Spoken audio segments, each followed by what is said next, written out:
A Yankee in the Trenches. Corporal of the 22nd London Battalion of the Queen's Royal West Surrey Regiment. By Robert Darby Holmes. Foreword. I have tried, as an American in writing this book, to give the public a complete view of the trenches and life on the Western Front as it appeared to me, and also my impression of conditions and men as I found them. It has been a pleasure to write it, and now that I have finished, I am genuinely sorry that I cannot go further. On the lecture tour, I find that people ask me questions, and I have tried in this book to give in detail many things about the quieter side of war that to an audience would seem too tame. I feel that the public want to know how the soldiers live when not in the trenches, for all the time out there is not spent in killing and carnage. As in the case of all men in the trenches, I heard things and stories that especially impressed me, so I have written them as hearsay, not taking to myself credit as their originator. I trust that the reader will find as much joy in the Cockney character as I did, and which I have tried to show the public. Let me say now, that no finer body of men than those Bermondsey boys of my battalion could be found. I think it fair to say that in compiling the trench terms at the end of this book, I have not copied any war book, but I have given in each case my own version of the words, though I will confess that the idea and necessity of having such a list sprang from reading Sergeant M.P.'s Over the Top. It would be impossible to write a book that the people would understand without the aid of such a glossary.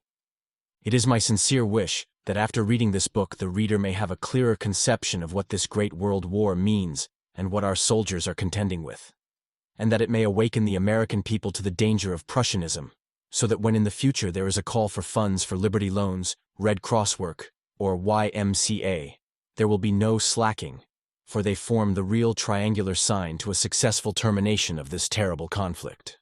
Robert Darby Holmes. Chapter 1. Joining the British Army. Once, on the Somme in the fall of 1916, when I had been over the top and was being carried back somewhat disfigured but still in the ring, a Cockney stretcher-bearer shot this question at me. "Hi, Si Yank, what the bloody hell are you in this bloomin' row for? I ain't there no trouble to own?" And for the life of me, I couldn't answer. After more than a year in the British service, I could not, on the spur of the moment, say exactly why I was there. To be perfectly frank with myself and with the reader, I had no very lofty motives when I took the King's shilling. When the Great War broke out, I was mildly sympathetic with England, and mighty sorry in an indefinite way for France and Belgium. But my sympathies were not strong enough in any direction to get me into uniform with a chance of being killed. Nor, at first, was I able to work up any compelling hate for Germany. The abstract idea of democracy did not figure in my calculations at all. However, as the war went on, it became apparent to me, as I suppose it must have to everybody, that the world was going through one of its epical upheavals.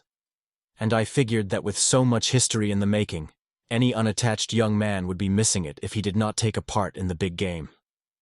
I had the fondness for adventure usual in young men. I liked to see the wheels go round. And so it happened that, when the war was about a year and a half old, I decided to get in before it was too late. On second thought, I won't say that it was purely love for adventure that took me across. There may have been in the back of my head a sneaking extra fondness for France, perhaps instinctive, for I was born in Paris, although my parents were American, and I was brought to Boston as a baby, and have lived here since. Whatever my motives for joining the British Army, they didn't have time to crystallize until I had been wounded and sent to Blighty, which is trench slang for England. While recuperating in one of the pleasant places of the English countryside, I had time to acquire a perspective and to discover that I had been fighting for democracy and the future safety of the world. I think that my experience in this respect is like that of most of the young Americans who have volunteered for service under a foreign flag. I decided to get into the big war game early in 1916. My first thought was to go into the ambulance service, as I knew several men in that work. One of them described the driver's life about as follows. He said, "The blessés curse you because you jolt them. The doctors curse you because you don't get the blessés in fast enough. The transport service curse you because you get in the way. You eat standing up and don't sleep at all. You're as likely as anybody to get killed, and all the glory you get is the war cross, if you're lucky, and you don't get a single chance to kill a Hun." That settled the ambulance for me. I hadn't wanted particularly to kill a Hun until it was suggested that I mightn't. Then I wanted to slaughter a whole division. So I decided on something where there would be fighting. And having decided, I thought I would go the whole hog and work my way across to England on a horse transport. One day, in the first part of February, I went, at what seemed an early hour, to an office on Commercial Street, Boston, where they were advertising for horse tenders for England. About 300 men were earlier than I. It seemed as though every beachcomber and patriot in New England was trying to get across. I didn't get the job, but filed my application and was lucky enough to be signed on for a sailing on February 22nd on the steamship Cambrian, bound for London. We spent the morning of Washington's birthday loading the horses. These government animals were selected stock and full of ginger. They seemed to know that they were going to France and resented it keenly. Those in my care seemed to regard my attentions as a personal affront. We had a strenuous forenoon getting the horses aboard, and sailed at noon. After we had herded in the livestock, some of the officers herded up the herders. I drew a pink slip with 2 numbers on it, one showing the compartment where I was supposed to sleep, the other indicating my bunk. That compartment certainly was a glory hole. Most of the men had been drunk the night before, and the place had the rich, balmy fragrance of a waterfront saloon. Incidentally, there was a good deal of unauthorized and undomesticated livestock. I made a limited acquaintance with that pretty, playful little creature, the cootie, who was to become so familiar in the trenches later on. He wasn't called a cootie aboard ship, but he was the same bird. Perhaps the less said about that trip across the better. It lasted 21 days. We fed the animals 3 times a day and cleaned the stalls once on the trip. I got chewed up some and stepped on a few times. Altogether, the experience was good intensive training for the trench life to come, especially the bunks. Those sleeping quarters sure were close and crawly. We landed in London on Saturday night about 9:30. The immigration inspectors gave us a quick examination, and we returned back to the shipping people, who paid us off. £2, equal to about $10 real change. After that, we rode on the train half an hour, and then marched through the streets, darkened to fool the Zeps. Around 1 o'clock we brought up at Thrall Street, at the lodgings where we were supposed to stop until we were started for home. The place where we were quartered was a typical London doss house. There were 40 beds in the room with mine, all of them occupied.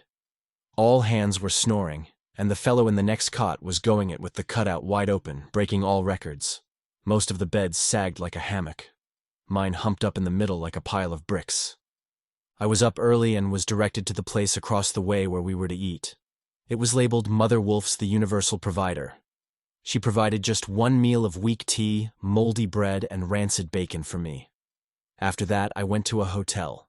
I may remark in passing that horse tenders, going or coming or in between whiles, do not live on the fat of the land. I spent the day, it was Sunday, seeing the sights of Whitechapel, Middlesex Street or Petticoat Lane, and some of the slums. Next morning, it was pretty clear to me that £2 don't go far in the big town. I promptly boarded the first bus for Trafalgar Square. The recruiting office was just down the road in Whitehall at the old Scotland Yard office. I had an idea when I entered that recruiting office that the sergeant would receive me with open arms. He didn't. Instead, he looked me over with unqualified scorn and spat out, "Yank, ain't ye?" And I, in my innocence, briefly answered, "Yep." "We ain't takin' no neutrals," he said with a sneer. And then, "Better go back to Hamerica and 'elp Wilson write his blinkin' notes." Well, I was mad enough to poke that sergeant in the eye, but I didn't. I retired gracefully and with dignity. At the door, another sergeant hailed me, whispering behind his hand, "Hi, Cy, Mitty, come around in the mornin'. I'll get ye in." And so it happened. Next day my man was waiting, and marched me boldly up to the same chap who had refused me the day before. "'Ere's a recruit for ye, Jim," says my friend. Jim never batted an eye. He began to ask questions and to fill out a blank. When he got to the birthplace, my guide cut in and said, "Canada." The only place I knew in Canada was Campobello Island, a place where we camped one summer, and I gave that. I don't think that anything but rabbits was ever born on Campobello, but it went. For that matter, anything went. I discovered afterward that the sergeant who had captured me on the street got 5 bob, shillings, for me. The physical examination upstairs was elaborate. They told me to strip, weighed me, and said I was fit. After that, I was taken in to an officer, a real officer this time, who made me put my hand on a Bible and say yes to an oath he rattled off. Then he told me I was a member of the Royal Fusiliers, gave me 2 shillings, 6pence, and ordered me to report at the Horse Guards parade next day. I was in the British Army. Just like that. I spent the balance of the day seeing the sights of London and incidentally spending my coin. When I went around to the Horse Guards next morning, 200 others, new rookies like myself, were waiting. An officer gave me another 2 shillings, 6pence. I began to think that if the money kept coming along at that rate, the British Army might turn out a good investment. It didn't. That morning I was sent out to Hounslow Barracks and 3 days later was transferred to Dover with 20 others. I was at Dover a little more than 2 months and completed my training there. Our barracks at Dover was on the heights of the cliffs, and on clear days we could look across the channel and see the dim outlines of France. It was a fascination for all of us to look away over there, and to wonder what fortunes were to come to us on the battlefields of Europe. It was perhaps as well that none of us had imagination enough to visualize the things that were ahead. I found the rookies at Dover a jolly, companionable lot, and I never found the routine irksome. We were up at 5:30, had cocoa and biscuits, and then an hour of physical drill or bayonet practice. At 8 came breakfast of tea, bacon and bread, and then we drilled until 12. Dinner. Out again on the parade ground until 3:30. After that we were free. Nights we would go into Dover and sit around the pubs drinking ale, or ale as the Cockney says it. After a few weeks, when we were hardened somewhat, they began to inflict us with the torture known as night ops. That means going out at 10 o'clock under full pack, hiking several miles, and then manning the trenches around the town and returning to barracks at 3 a.m. This wouldn't have been so bad if we had been excused parades the following day. But no. We had the same old drills except the early one, but were allowed to kip until 7. In the 2 months I completed the musketry course, was a good bayonet man, and was well grounded in bombing practice. Besides that, I was as hard as nails, and had learned thoroughly the system of British discipline. I had supposed that it took at least 6 months to make a soldier. In fact, had been told that one could not be turned out who would be 10% efficient in less than that time. That old theory is all wrong. Modern warfare changes so fast that the only thing that can be taught a man is the basic principles of discipline, bombing, trench warfare, and musketry. Give him those things, a well-conditioned body, and a baptism of fire, and he will be right there with the veterans, doing his bit. 2 months was all our crowd got at any rate, and they were as good as the best, if I do say it. My training ended abruptly with a furlough of 5 days for embarkation leave, that is, leave before going to France. This is a sort of goodbye vacation. Most fellows realize fully that it may be their last look at Blighty, and they take it rather solemnly. To a stranger without friends in England, I can imagine that this embarkation leave would be either a mighty lonesome, dismal affair, or a stretch of desperate, homesick dissipation. A chap does want to say goodbye to someone before he goes away, perhaps to die. He wants to be loved and to have someone sorry that he is going. I was invited by one of my chums to spend the leave with him at his home in Southall, Middlesex. His father, mother, and sister welcomed me in a way that made me know it was my home from the minute I entered the door. They took me into their hearts with a simple hospitality and whole-souled kindness that I can never forget. I was a stranger in a strange land, and they made me one of their own. I shall never be able to repay all the loving thoughts and deeds of that family, and shall remember them while I live. My chum's mother I call mother too. It is to her that I have dedicated this book. After my delightful few days of leave, things moved fast. I was back in Dover just 2 days when I, with 200 other men, was sent to Winchester. Here, we were notified that we were transferred to the Queen's Royal West Surrey Regiment. This news brought a wild howl from the men. They wanted to stop with the Fusiliers. It is part of the British system that every man is taught the traditions and history of his regiment, and to know that his is absolutely the best in the whole army. In a surprisingly short time, they get so they swear by their own regiment and by their officers, and they protest bitterly at a transfer. Personally, I didn't care a rap. I had early made up my mind that I was a very small pebble on the beach, and that it was up to me to obey orders and keep my mouth shut. On June 17th, some 1,800 of us were moved down to Southampton and put aboard the transport for Havre. The next day we were in France, at Harfleur, the central training camp outside Havre. We were supposed to undergo an intensive training at Harfleur in the various forms of gas and protection from it, barbed wire and methods of construction of entanglements, musketry, bombing, and bayonet fighting. Harfleur was a miserable place. They refused to let us go in town after drill. Also, I managed to let myself in for something that would have kept me in camp if town leave had been allowed. The first day there was a call for a volunteer for musketry instructor. I had qualified and jumped at it. When I reported, an old Scotch sergeant told me to go to the quartermaster for equipment. I said I already had full equipment, whereupon the sergeant laughed a rumbling Scotch laugh and told me I had to go into kilts as I was assigned to a Highland contingent. I protested with violence and enthusiasm, but it didn't do any good. They gave me a dinky little pleated petticoat, and when I demanded breeks to wear underneath, I got the merry ha-ha. Breeks on a Scotchman? Never. Well, I got into the fool things, and I felt as though I was naked from ankle to wishbone. I couldn't get used to the outfit. I am naturally a modest man. Besides, my architecture was never intended for bare leg effects. I have no dimples in my knees, so I began an immediate campaign for transfer back to the Surreys. I got it at the end of 10 days, and with it came a hurry call from somewhere at the front for more troops. Chapter 2. Going In. The excitement of getting away from camp and the knowledge that we were soon to get into the thick of the big game pleased most of us. We were glad to go. At least we thought so. 200 of us were loaded into side-door Pullmans, 40 to the car. It was a kind of sardine or Boston elevated effect, and by the time we reached Rouen, 24 hours later, we had kinks in our legs and corns on our elbows. Also, we were hungry, having had nothing but bully beef and biscuits.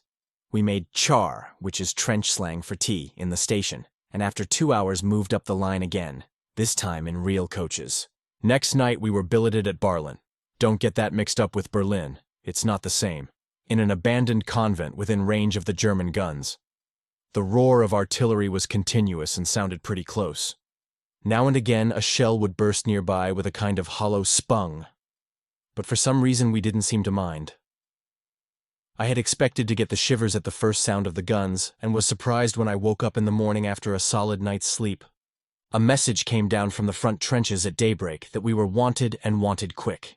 We slung together a dixie of char and some bacon and bread for breakfast, and marched around to the quarters, where they issued tin hats, extra ammo, and a second gas helmet. A good many of the men had been out before, and they did the customary grousing over the added load. The British Tommy growls or grouses over anything and everything. He's never happy unless he's unhappy. He resents especially having anything officially added to his pack, and you can't blame him, for in full equipment he certainly is all dressed up like a pack horse. After the issue, we were split up into 4 lots for the 4 companies of the battalion, and after some wangling, I got into Company C, where I stopped all the time I was in France. I was glad, because most of my chums were in that unit. We got into our packs and started up the line immediately. As we neared the lines, we were extended into artillery formation. That is, spread out so that a shell bursting in the road would inflict fewer casualties. At Bully-Grenay, the point where we entered the communication trenches, guides met us and looked us over, commenting most frankly and freely on our appearance. They didn't seem to think we would amount to much, and said so. They agreed that the bloomin' Yank must be a bloody fool to come out there. There were times later when I agreed with them. It began to rain as we entered the communication trench, and I had my first taste of mud. That is literal, for with mud knee-deep in a trench just wide enough for 2 men to pass, you get smeared from head to foot. Incidentally, as we approached nearer the front, I got my first smell of the dead. It is something you never get away from in the trenches. So many dead have been buried so hastily and so lightly that they are constantly being uncovered by shell bursts. The acrid stench pervades everything, and is so thick you can fairly taste it. It makes nearly everybody deathly sick at first, but one becomes used to it as to anything else. This communication trench was over 2 miles long, and it seemed like 20. We finally landed in a support trench called Mechanics. Every trench has a name, like a street, and from there into the first-line trench. I have to admit a feeling of disappointment in that first trench. I don't know what I expected to see, but what I did see was just a long, crooked ditch with a low step running along one side, and with sandbags on top. Here and there was a muddy, bedraggled Tommy half asleep, nursing a dirty and muddy rifle on sentry go. Everything was very quiet at the moment. No rifles popping, as I had expected, no bullets flying, and, as it happened, absolutely no shelling in the whole sector. I forgot to say that we had come up by daylight. Ordinarily troops are moved at night, but the communication trench from Bully Grenay was very deep and was protected at points by little hills, and it was possible to move men in the daytime. Arrived in the front trench, the sergeant major appeared, crawling out of his dugout, the usual place for a sergeant major, and greeted us with, "Keep your nappers down, you rooks. Don't look over the top, it ain't healthy." It is the regular warning to new men. For some reason, the first emotion of the rookie is an overpowering curiosity. He wants to take a peep into no man's land. It feels safe enough when things are quiet. But there's always a Fritzy over yonder with a telescope-sighted rifle, and it's about 10 to 1 he'll get you if you stick the old napper up in daylight. The Germans, by the way, have had the edge on the Allies in the matter of sniping, as in almost all lines of artillery and musketry practice. The Boche sniper is nearly always armed with a periscope telescope rifle. This is a specially built, super-accurate rifle mounted on a periscope frame. It is thrust up over the parapet, and the image of the opposing parapet is cast on a little ground glass screen on which are two crossed lines. At 150 yards or less, the image is brought up to touching distance seemingly. Fritz simply trains his piece on some low place or anywhere that a head may be expected. When one appears on the screen, he pulls the trigger, and you click it if you happen to be on the other or receiving end. The shooter never shows himself. I remember the first time I looked through a periscope, I had no sooner thrust the thing up than a bullet crashed into the upper mirror, splintering it. Many times I have stuck up a cap on a stick and had it pierced. The British sniper, on the other hand, at least in my time, had a plain telescope rifle and had to hide himself behind old masonry, tree trunks, or anything convenient, and camouflaged himself in all sorts of ways. At that, he was constantly in danger. I was assigned to Platoon 10 and found they were a good live bunch. Corporal Wells was the best of the lot, and we became fast friends. He helped me learn a lot of my new duties and the trench lingo, which is like a new language, especially to a Yank. Wells started right in to make me feel at home and took me along with 2 others of the new men down to our apartments, a dugout built for about 4 and housing 10. My previous idea of a dugout had been a fairly roomy sort of cave, somewhat damp, but comparatively comfortable. Well, this hole was about 4.5 feet high. You had to get in doubled up on your hands and knees, about 5 by 6 feet on the sides, and there was no floor, just muck. There was some sodden, dirty straw and a lot of old moldy sandbags. 7 men and their equipment were packed in here, and we made 10. There was a charcoal brazier going in the middle with 2 or 3 mess tins of char boiling away. Everybody was smoking, and the place stunk to high heaven, or it would have if there hadn't been a bit of burlap over the door. I crowded up into a corner with my back against the mud wall and my knees under my chin. The men didn't seem overglad to see us, and groused a good deal about the extra crowding. They regarded me with extra disfavor because I was a lance corporal, and they disapproved of any young whippersnapper just out from Blighty with no trench experience pitchforked in with even a slight superior rank. I had thought up to then that a lance corporal was pretty near as important as a brigadier. "We'll soon take that stripe off you, me bold lad," said one big cockney. They were a decent lot after all. Since we were just out from Blighty, they showered us with questions as to how things looked to Somme. And then somebody asked what was the latest song. Right here was where I made my hit and got in right. I sing a bit, and I piped up with the newest thing from the music halls. "Take me back to Blighty." Here it is. "Take me back to dear old Blighty. Put me on the train for London town. Just take me over there. And drop me anywhere, Manchester, Leeds, or Birmingham, I don't care. I want to go see me best gal. Cuddling up soon will be Heidi Iddle de Ighty. Take me back to Blighty. That's the place for me. It doesn't look like much, and I'm afraid my rendition of Cockney dialect into print isn't quite up to Kipling's. But the song had a pretty little lilting melody, and it went big. They made me sing it about a dozen times and were all joining in at the end. Then they got sentimental and gloomy. "God lummy," says the big fellow who had threatened my beloved stripes.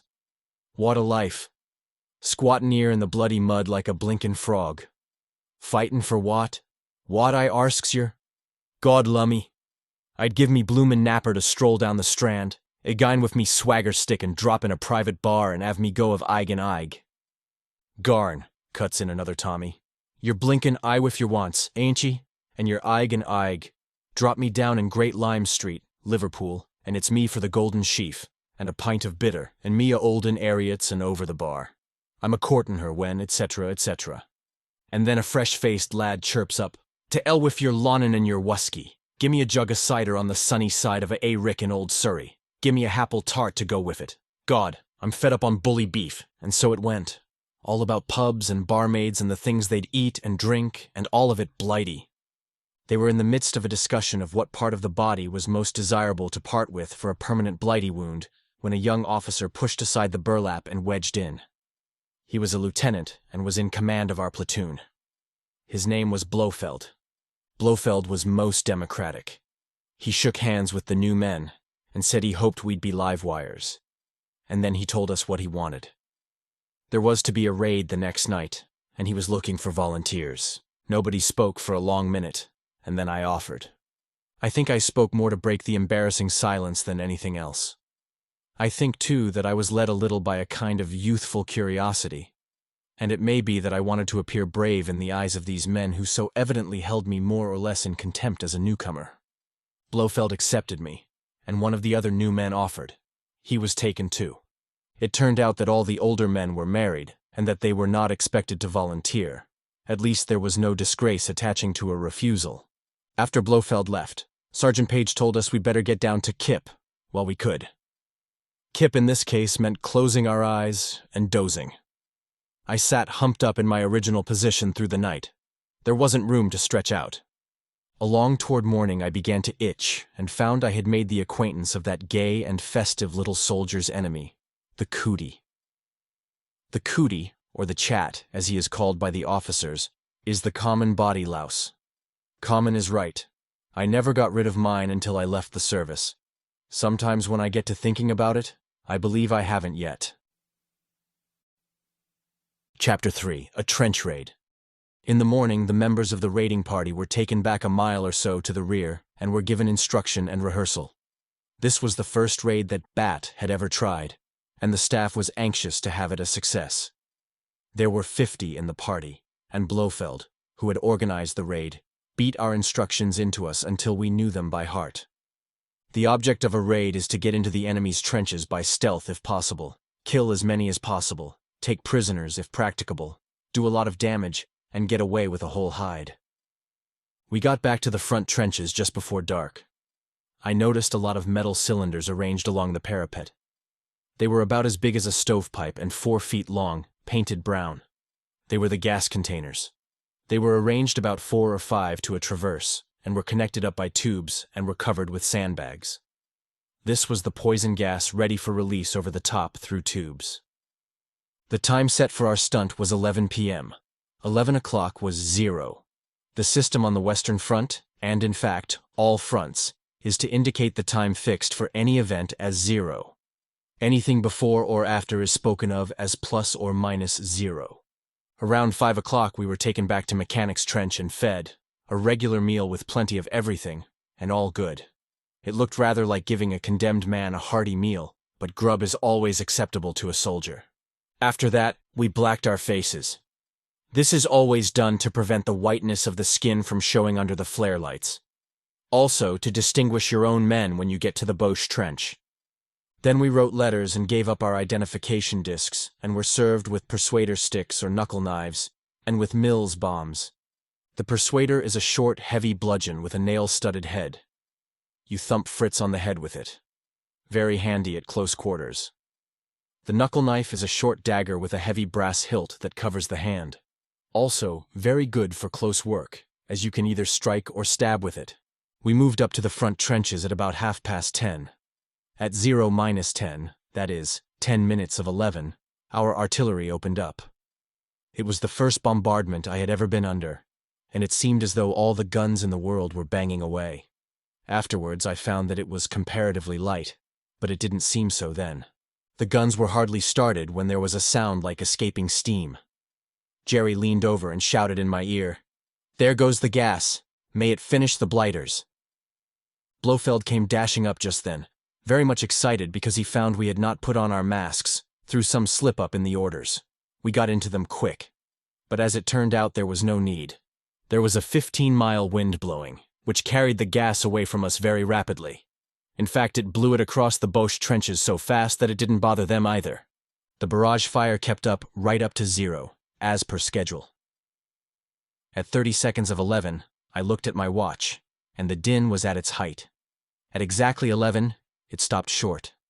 Fritz was still sending some over, but comparatively there was silence. After the ear-splitting racket, it was almost still enough to hurt. And in that silence over the top, we went. Lanes had been cut through our wire, and we got through them quickly. The trenches were about 120 yards apart, and we still had nearly 100 to go. We dropped and started to crawl. I skinned both my knees on something, probably old wire, and both hands. I could feel the blood running into my puttees, and my rifle bothered me as I was afraid of jabbing Jerry, who was just ahead of me as first bayonet man. They say a drowning man, or a man in great danger, reviews his past. I didn't. I spent those few minutes wondering when the machine gun fire would come. I had the same gone feeling in the pit of the stomach that you have when you drop fast in an elevator. The skin on my face felt tight, and I remember that I wanted to pucker my nose and pull my upper lip down over my teeth. We got clean up to their wire before they spotted us. Their entanglements had been flattened by our barrage fire, but we had to get up to pick our way through, and they saw us. Instantly, the very lights began to go up in scores, and hell broke loose. They must have turned 20 machine guns on us, or at us, but their aim evidently was high, for they only clicked 2 out of our immediate party. We had started with 10 men, the other 50 being divided into 3 more parties farther down the line. When the machine guns started, we charged. Jerry and I were ahead as bayonet men, with the rest of the party following with buckets of Mills bombs and Stokeses. It was pretty light. There were so many flares going up from both sides. When I jumped on the parapet, there was a wailing big Boche looking up at me with his rifle resting on the sandbags. I was almost on the point of his bayonet. For an instant I stood with a kind of paralyzed sensation, and there flashed through my mind the instructions of the manual for such a situation. Only I didn't apply those instructions to this emergency. Instead, I thought, if such a flash could be called thinking, how I, as an instructor, would have told a rookie to act, working on a dummy. I had a sort of detached feeling as though this was a silly dream.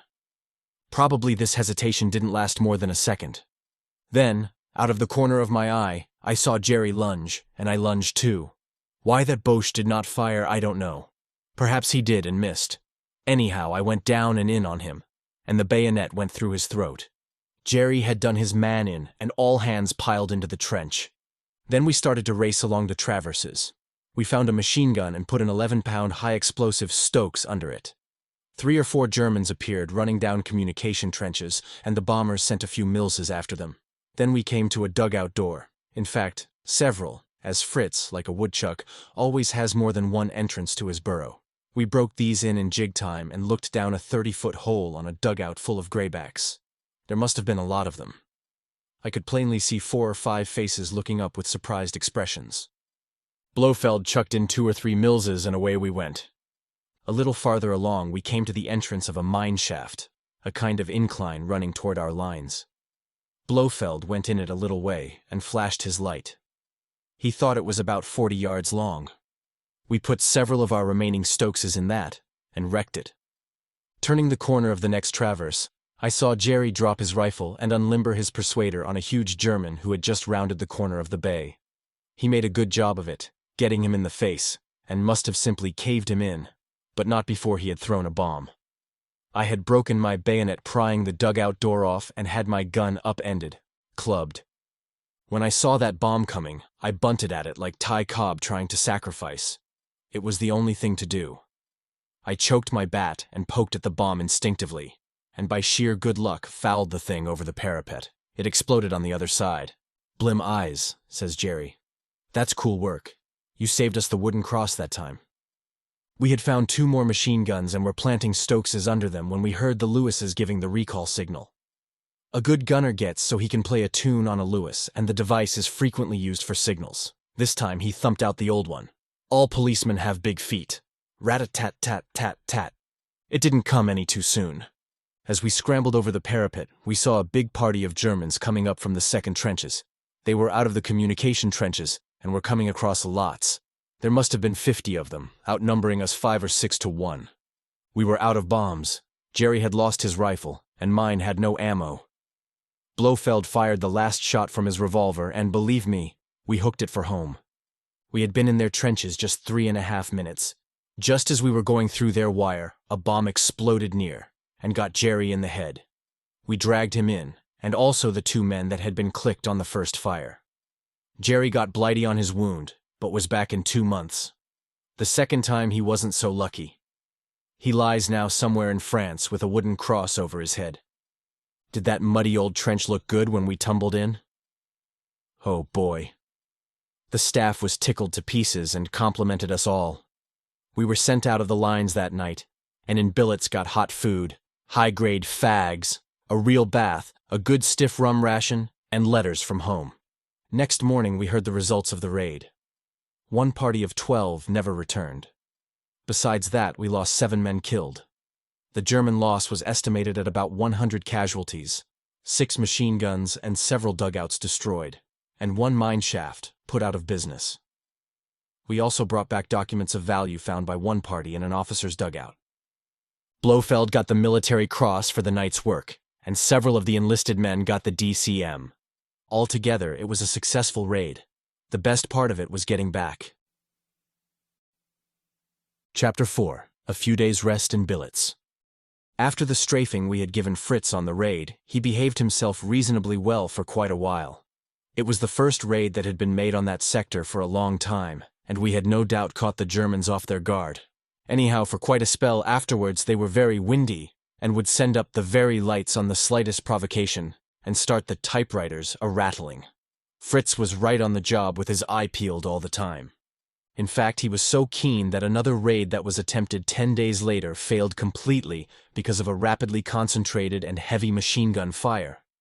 And in another, a day or 2 later, our men never got beyond our own wire and had 38 casualties out of 50 men engaged. But so far as anything but defensive work was concerned, Fritz was very meek. He sent over very few minis or rifle grenades, and there was hardly any shelling of the sector.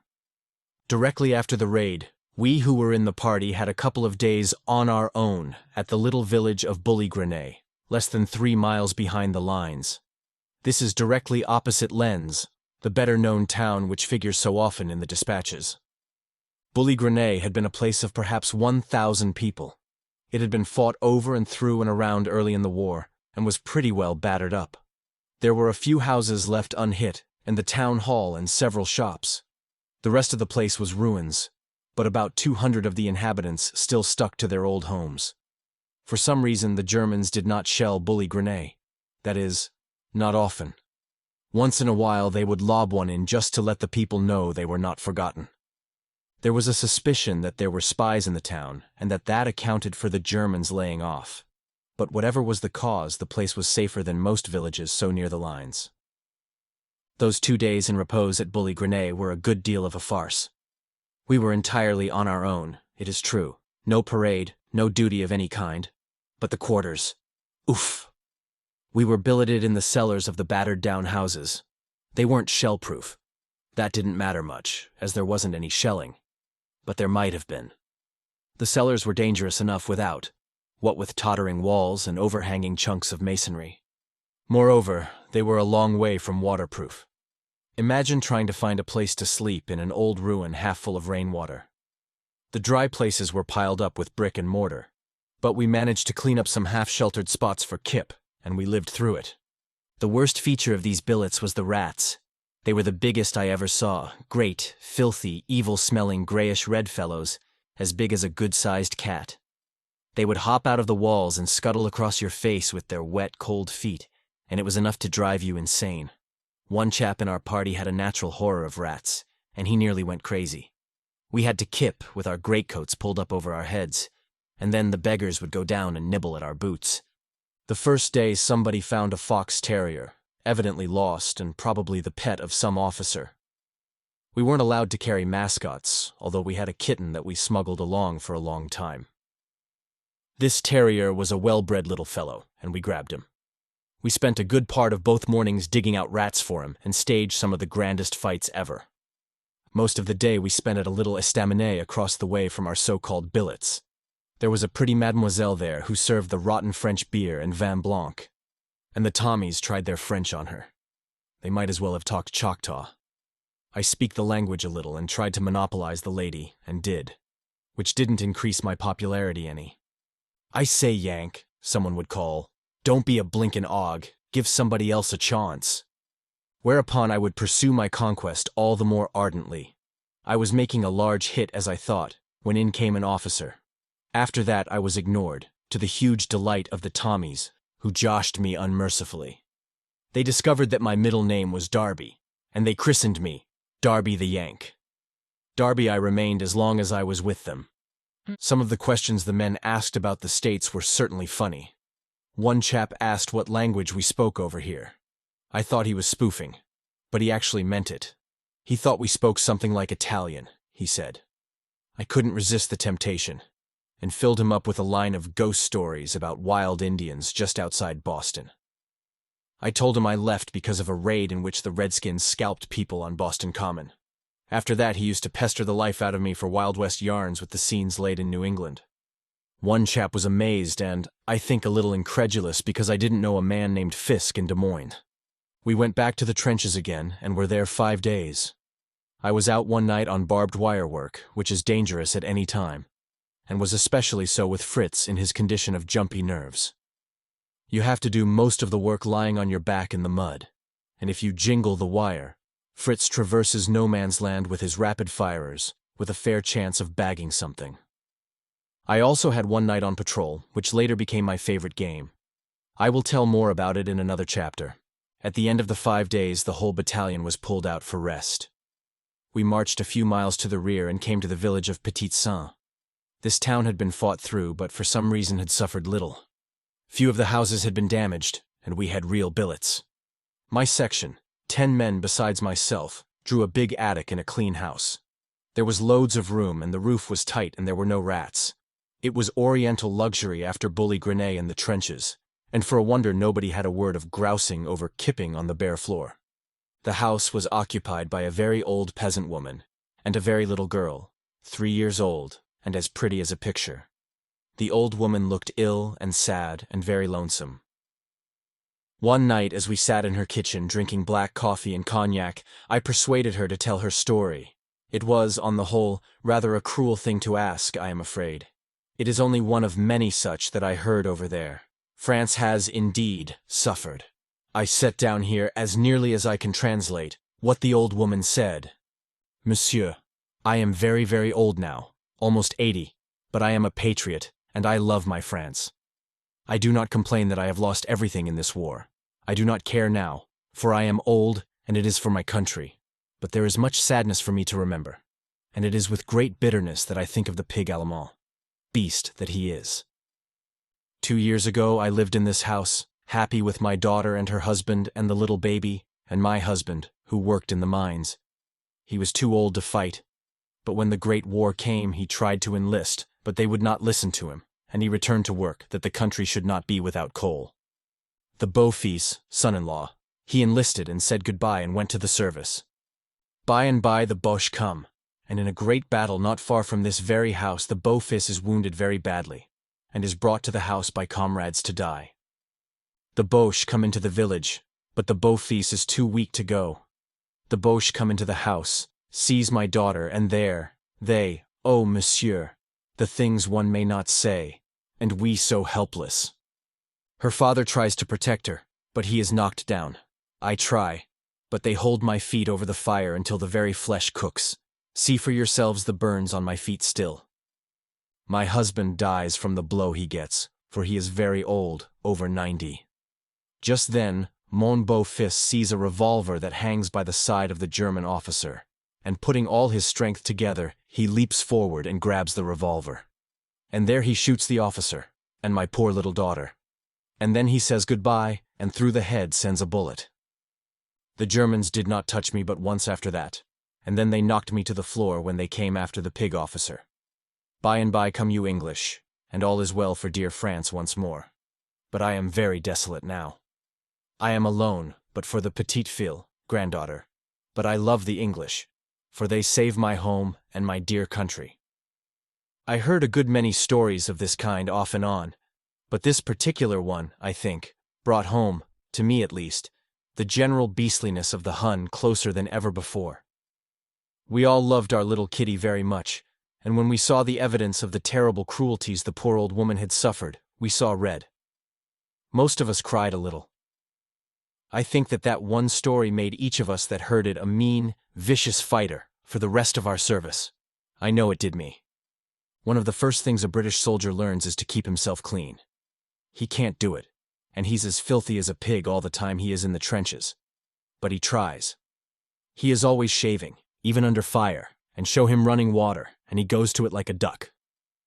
More than once I have shaved in a periscope mirror pegged into the side of a trench, with the bullet snapping overhead, and rubbed my face with wet tea leaves afterward to freshen up. Back in billets, the very first thing that comes off is the big cleanup. Uniforms are brushed up, and equipment put in order. Then comes the bath, the most thorough possible under the conditions.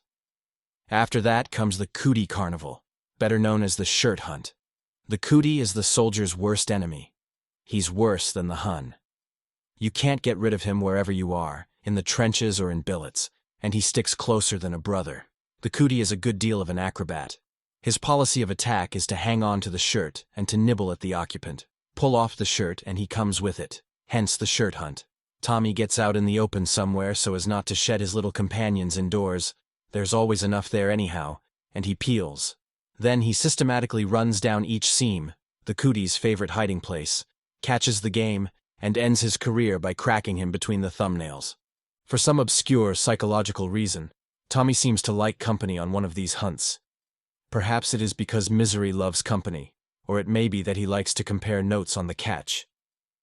Anyhow, it is a common thing to see from 12 to 20 soldiers with their shirts off, hunting cooties. "Hi, Cy, Airy," you'll hear someone sing out. "Look 'ere, strike me bloomin' well pink, but this one 'ere's got a black stripe along his back." Or, "If this don't look like the one I showed you 'fore we went into the blinkin' line, 'ow'd he get loose?" And then, as likely as not, a little farther away, behind the officers' quarters, you'll hear one say, "I say, old chap, it's deucedly peculiar I should have so many of the beastly things after putting on the Harrison's muthaw sent in the lost parcel. The cootie isn't at all fastidious. He will bite the British aristocrat as soon as anybody else. He finds his way into all branches of the service, and I have even seen a dignified colonel wiggle his shoulders anxiously. Some of the cootie stories have become classical, like this one which was told from the North Sea to the Swiss border. It might have happened at that. A soldier was going over the top when one of his cootie friends bit him on the calf. The soldier reached down and captured the biter. Just as he stooped, a shell whizzed over where his head would have been if he had not gone after the cootie. Holding the captive between thumb and finger, he said, "Old feller, I can't give yer the Victoria Cross, but I can put yer back." And he did. The worst thing about the cootie is that there is no remedy for him. The shirt hunt is the only effective way for the soldier to get rid of his bosom friends. The various dopes and patent preparations guaranteed as good for cooties are just that. They give him an appetite. Chapter 5. Feeding the Tommies. Food is a burning issue in the lives of all of us. It is the main consideration with the soldier. His life is simplified to two principal motives, i.e., keeping alive himself and killing the other fellow. The question uppermost in his mind every time and all of the time is, when do we eat? In the trenches, the backbone of Tommy's diet is bully beef, Makanoki's ration, cheese, bread or biscuit, jam and tea. He may get some of this hot or he may eat it from the tin, all depending upon how badly Fritz is behaving. In billets, the diet is more varied. Here he gets some fresh meat, lots of bacon, and the bully and the Makanokis come along in the form of stew. Also there is fresh bread and some dried fruit, and a certain amount of sweet stuff. It was this matter of grub that made my life a burden in the billets at Petit Saint. I had been rather proud of being Lance Corporal. It was, to me, the first step along the road to being Field Marshal. I found, however, that a corporal is high enough to take responsibility and to get bawled out for anything that goes wrong. He's not high enough to command any consideration from those higher up, and he is so close to the men that they take out their grievances on him as a matter of course. He is neither fish, flesh, nor fowl, and his life is a burden. I had the job of issuing the rations of our platoon, and it nearly drove me mad. Every morning I would detail a couple of men from our platoon to be standing mess orderlies for the day. They would fetch the char and bacon from the field kitchen in the morning and clean up the dixies after breakfast. The dixie, by the way, is an iron box or pot, oblong in shape, capacity about 4 or 5 gallons. It fits into the field kitchen and is used for roasts, stews, char, or anything else. The cover serves to cook bacon in. Field kitchens are drawn by horses and follow the battalion everywhere that it is safe to go, and to some places where it isn't. 2 men are detailed from each company to cook, and there is usually another man who gets the sergeant's mess, besides the officer's cook, who does not as a rule use the field kitchen, but prepares the food in the house taken as the officer's mess. As far as possible, the company cooks are men who were cooks in civil life, but not always. We drew a plumber and a navvy, road builder, and the grub tasted of both trades.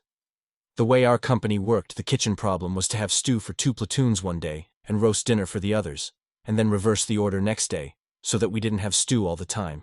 There were not enough dixies for us all to have stew the same day. Every afternoon I would take my mess orderlies and go to the quartermaster's stores and get our allowance and carry it back to the billets in waterproof sheets. Then the stuff that was to be cooked in the kitchen went there, and the bread and that sort of material was issued direct to the men. That was where my trouble started. The powers that were had an uncanny knack of issuing an odd number of articles to go among an even number of men, and vice versa. There would be 11 loaves of bread to go to a platoon of 50 men divided into 4 sections. Some of the sections would have 10 men and some 12 or 13. The British Tommy is a scrapper when it comes to his rations. He reminds me of an English sparrow. He's always right in there wangling for his own. He will bully and browbeat if he can, and he will coax and cajole if he can't. It would be high sigh, Corporal, they's 10 men in number 2 section and 14 in ourn, and blim if you hain't guv 'em 4 loaves same as ourn. Is it right, I arks yer? Is it? Or, looky, do yer call that a loaf of bread? Looks like the ASC, Army Service Corps, been using it for a pillar. Gimme another, will yer, Corporal? When it comes to splitting 7 onions 9 ways, I defy anyone to keep peace in the family, and every doggone Tommy would hold out for his onion whether he liked 'em or not. Same way with a bottle of pickles to go among 11 men or a handful of raisins or apricots, or jam or butter or anything, except bully beef or mackinac. I never heard anyone argue the toss on either of those commodities. Bully is high-grade corned beef in cans and is okay if you like it, but it does get tiresome. Mackinac ration is put up a pound to the can and bears a label which assures the consumer that it is a scientifically prepared, well-balanced ration. Maybe so. It is my personal opinion that the inventor brought to his task an imperfect knowledge of cookery and a perverted imagination. Open a can of mackinac, and you find a gooey gob of grease, like rancid lard. Investigate, and you find chunks of carrot and other unidentifiable material, and now and then a bit of mysterious meat. The first man who ate an oyster had courage, but the last man who ate mackinacs unheated had more. Tommy regards it as a very inferior grade of garbage. The label notwithstanding, he's right. Many people have asked me what to send our soldiers in the line of food. I'd say stick to sweets. Cookies of any durable kind, I mean that will stand chance moisture. The sweeter the better, and if possible those containing raisins or dried fruit. Figs, dates, etc. are good. And, of course, chocolate. Personally, I never did have enough chocolate. Candy is acceptable, if it is of the sort to stand more or less rough usage which it may get before it reaches the soldier. Chewing gum is always received gladly. The army issue of sweets is limited pretty much to jam, which gets to taste all alike. It is pathetic to see some of the messes Tommy gets together to fill his craving for dessert. The favorite is a slum composed of biscuit, water, condensed milk, raisins, and chocolate. If some of you folks at home would get one look at that concoction, let alone tasting it, you would dash out and spend your last dollar for a package to send to some lad over there. After the excitement of dodging shells and bullets in the front trenches, life in billets seems dull. Tommy has too much time to get into mischief. It was at Petite Saint that I first saw the divisional Folies. This was a vaudeville show by 10 men who had been actors in civil life, and who were detailed to amuse the soldiers. They charged a small admission fee and the profit went to the Red Cross. There ought to be more recreation for the soldiers of all armies. The YMCA is to take care of that with our boys. By the way, we had a YMCA hut at Petite Saint, and I cannot say enough for this great work. No one who has not been there can know what a blessing it is to be able to go into a clean, warm, dry place and sit down to reading or games and to hear good music. Personally, I am a little bit sorry that the secretaries are to be in khaki. They weren't when I left, and it sure did seem good to see a man in civilian's clothes. You get after a while, so you hate the sight of a uniform. Another thing about the YMCA, I could wish that they would have more women in the huts. Not frilly, frivolous society girls, but women from 35 to 50. A soldier likes kisses as well as the next, and he takes them when he finds them, and he finds too many. But what he really wants, though, is the chance to sit down and tell his troubles to some nice, sympathetic woman who is old enough to be level-headed. Nearly every soldier reverts more or less to a boyish point of view. He hankers for somebody to mother him. I should be glad to see many women of that type in the YMCA work. It is one of the great needs of our army that the boys should be amused and kept clean, mentally and morally. I don't believe there is any organization better qualified to do this than the YMCA. Most of our chaps spent their time on their own, either in the YMCA hut or in the estaminets while we were in Petite Saint. Our stop there was hardly typical of the rest in billets. Usually rest means that you are set to mending roads or some such fatigue duty. At Petite Saint, however, we had it cushy. The routine was about like this. Up at 6:30, we fell in for 3/4 of an hour physical drill or bayonet practice. Breakfast, inspection of ammo and gas masks, 1 hour drill. After that, on our own, with nothing to do but smoke, read, and gamble. Tommy is a great smoker.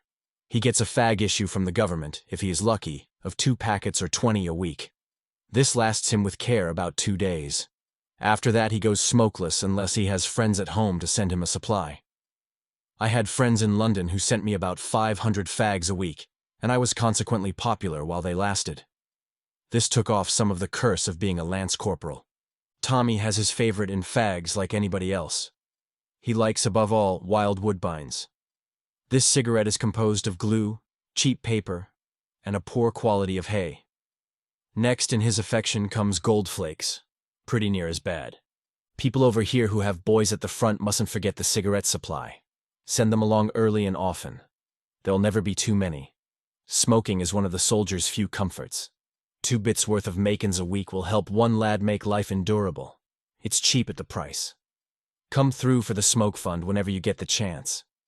Café life among us at Petite Saint was mostly drinking and gambling. That is not half as bad as it sounds. The drinking was mostly confined to the slushy French beer and vin blanc and citron. Whiskey and absinthe were barred. The gambling was on a small scale, necessarily, the British soldier not being at any time a bloated plutocrat. At the same time, the games were continuous. House was the most popular. This is a game similar to the lotto we used to play as children. The backers distribute cards having 15 numbers, forming what they call a school. Then, numbered cardboard squares are drawn from a bag, the numbers being called out.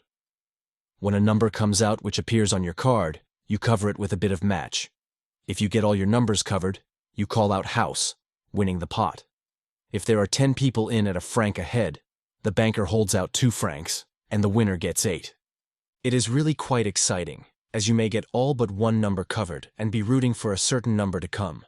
Usually when you get as close as that and sweat over a number for 10 minutes, somebody else gets his first.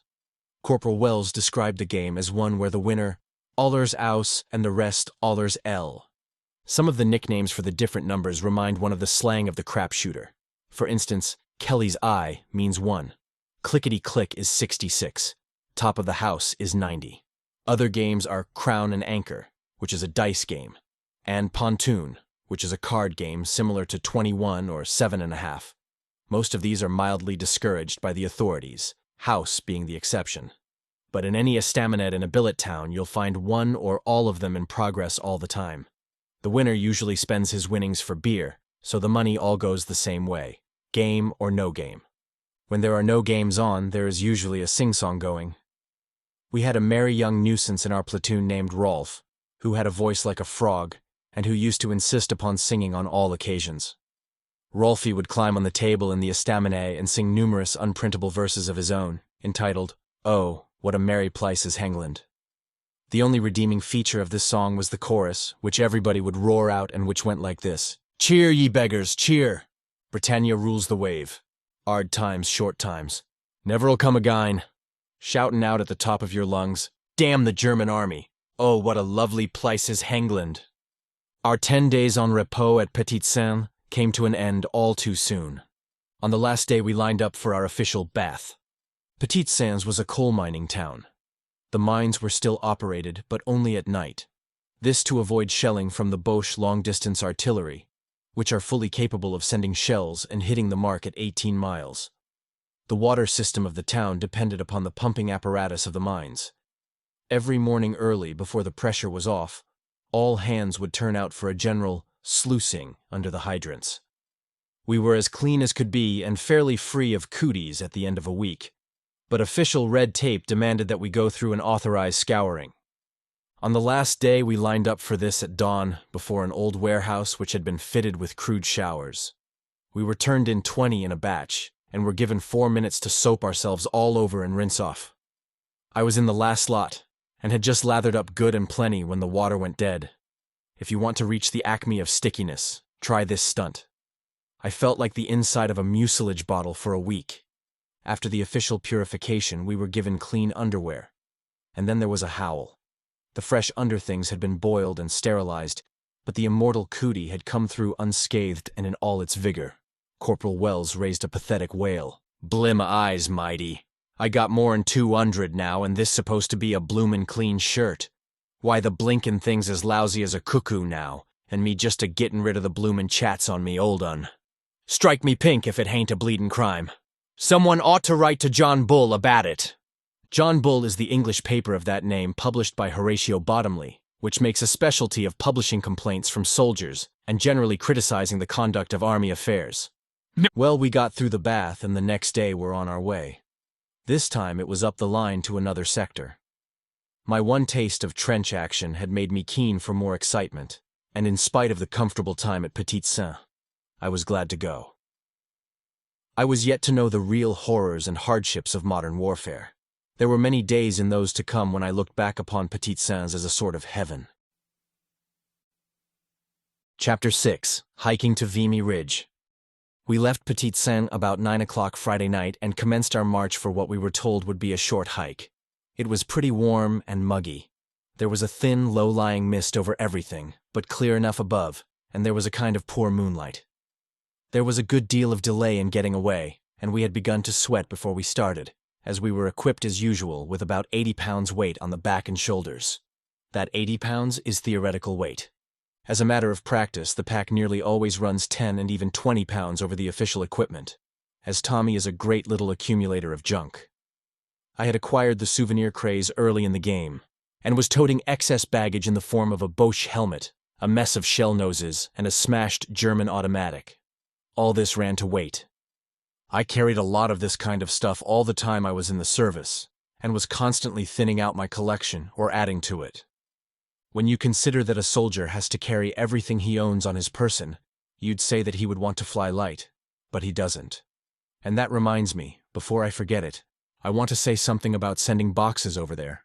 It is the policy of the British, and I suppose will be of the Americans, to move the troops about a good deal. This is done so that no one unit will become too much at home in any one line of trenches, and so get careless. This moving about involves a good deal of hiking. Now, if some chap happens to get a 20-pound box of good things just before he is shifted, he's going to be in an embarrassing position. He'll have to give it away or leave it. So, Send the boxes 2 or 3 pounds at a time, and often. But to get back to Petite Sens. We commenced our hike as it was getting dark. As we swung out along the once good but now badly furrowed French road, we could see the very lights beginning to go up far off to the left, showing where the lines were.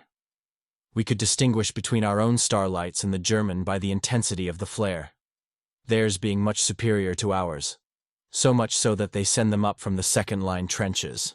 The sound of the guns became more distant as we swung away to the south, and louder again as the road twisted back toward the front. We began to sing the usual songs of the march, and I noticed that the American ragtime was more popular among the boys than their own music. Dixie frequently figured in these songs. It is always a good deal easier to march when the men sing, as it helps to keep time and puts pep into a column and makes the packs seem lighter. The officers see to it that the mouth organs get tuned up the minute a hike begins.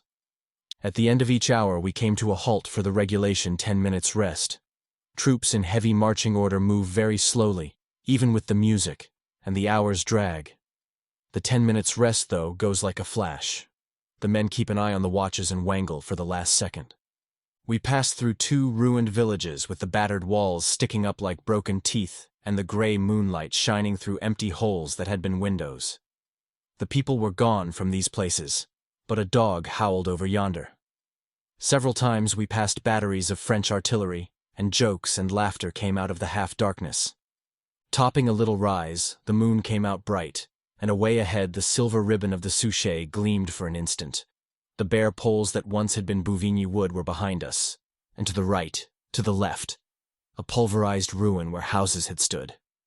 Blofeld told me this was what was left of the village of Abelaine, which had been demolished some time before when the French held the sector. At this point guides came out and met us to conduct us to the trenches. The order went down the line to fall in, single file, keeping touch, no smoking and no talking, and I supposed we were about to enter a communication trench. But no. We swung onto a duck walk. This is a slatted wooden walk built to prevent as much as possible sinking into the mud. The ground was very soft here. I never did know why there was no communication trench unless it was because the ground was so full of moisture. But whatever the reason, there was none, and we were right out in the open on the duck walk. The order for no talk seemed silly as we clattered along the boards, making a noise like a 4-horse team on a covered bridge. I immediately wondered whether we were near enough for the Boches to hear. I wasn't in doubt long, for they began to send over the Berthas in flocks. The Bertha is an uncommonly ugly breed of 9-inch shell loaded with HE. It comes sailing over with a querulous squee and explodes with an ear-splitting crash and a burst of murky, dull red flame. If it hits you fair, you disappear. At a little distance, you are ripped to fragments, and a little farther off, you get a case of shell shock. Just at the edge of the destructive area, the wind of the explosion whistles by your ears and then sucks back more slowly. The Boches had the range of that duck walk, and we began to run. Every now and then they would drop one near the walk, and from 4 to 10 casualties would go down. There was no stopping for the wounded. They lay where they fell. We kept on the run, sometimes on the duck walk, sometimes in the mud, for 3 miles. I had reached the limit of my endurance when we came to a halt and rested for a little while at the foot of a slight incline. This was the Pimple, so called on account of its rounded crest. The Pimple forms a part of the well-known Vimy Ridge, is a semi-detached extension of it, and lies between it and the Souchez sector. After a rest here we got into the trenches skirting the Pimple, and soon came out on the quarries. This was a bowl-like depression formed by an old quarry. The place gave a natural protection, and all around the edge were dugouts which had been built by the French, running back into the hill, some of them more than 100 feet. In the darkness we could see braziers glowing softly red at the mouth of each burrow. There was a cheerful, mouth-watering smell of cookery on the air, a garlicky smell, with now and then a whiff of spicy wood smoke. We were hungry and thirsty, as well as tired, and shed our packs at the dugouts assigned us, and went at the grub and the char offered us by the men we were relieving, the Northumberland Fusiliers. The dugouts here in the quarries were the worst I saw in France. They were reasonably dry and roomy, but they had no ventilation except the tunnel entrance, and going back so far the air inside became simply stifling in a very short time. I took one inhale of the interior atmosphere and decided right there that I would bivouac in the open. It was just getting down to Kip when a sentry came up and said I would have to get inside. It seemed that Fritz had the range of the quarries to an inch and was in the habit of sending over minis at intervals just to let us know he wasn't asleep. I had got settled down comfortably and was dozing off when there came a call for C Company. I got the men from my platoon out as quickly as possible, and in half an hour we were in the trenches. Number 10 platoon was assigned to the center sector, number 11 to the left sector, and number 12 to the right sector. Number 9 remained behind in supports in the quarries. Now, when I speak of these various sectors, I mean that at this point there was no continuous line of front trenches, only isolated stretches of trench separated by intervals of from 200 to 300 yards of open ground. There were no dugouts. It was impossible to leave these trenches except under cover of darkness, or to get to them, or to get up rations. They were awful holes. Any raid by the Germans in large numbers at this time would have wiped us out, as there was no means of retreating or getting up reinforcements. The Tommies called the trenches grouse spots. It was a good name. We got into them in the dense darkness of just before dawn. The division we relieved gave us hardly any instruction, but beat it on the hot foot, glad to get away and anxious to go before sunup. As we settled down in our cozy danger spots, I heard Rolfie, the frog-voiced baritone, humming one of his favorite Coster songs. Oh, why did I leave my little back room in old Bloomsbury, where I could live for £1 a week in luxury? I wanted to live higher, so I married Mary A. out of the frying pan into the bloomin' fire. And he meant every word of it. In our new positions in the grouse spots, the orders were to patrol the open ground between at least 4 times a night. That first night there was one more patrol necessary before daylight.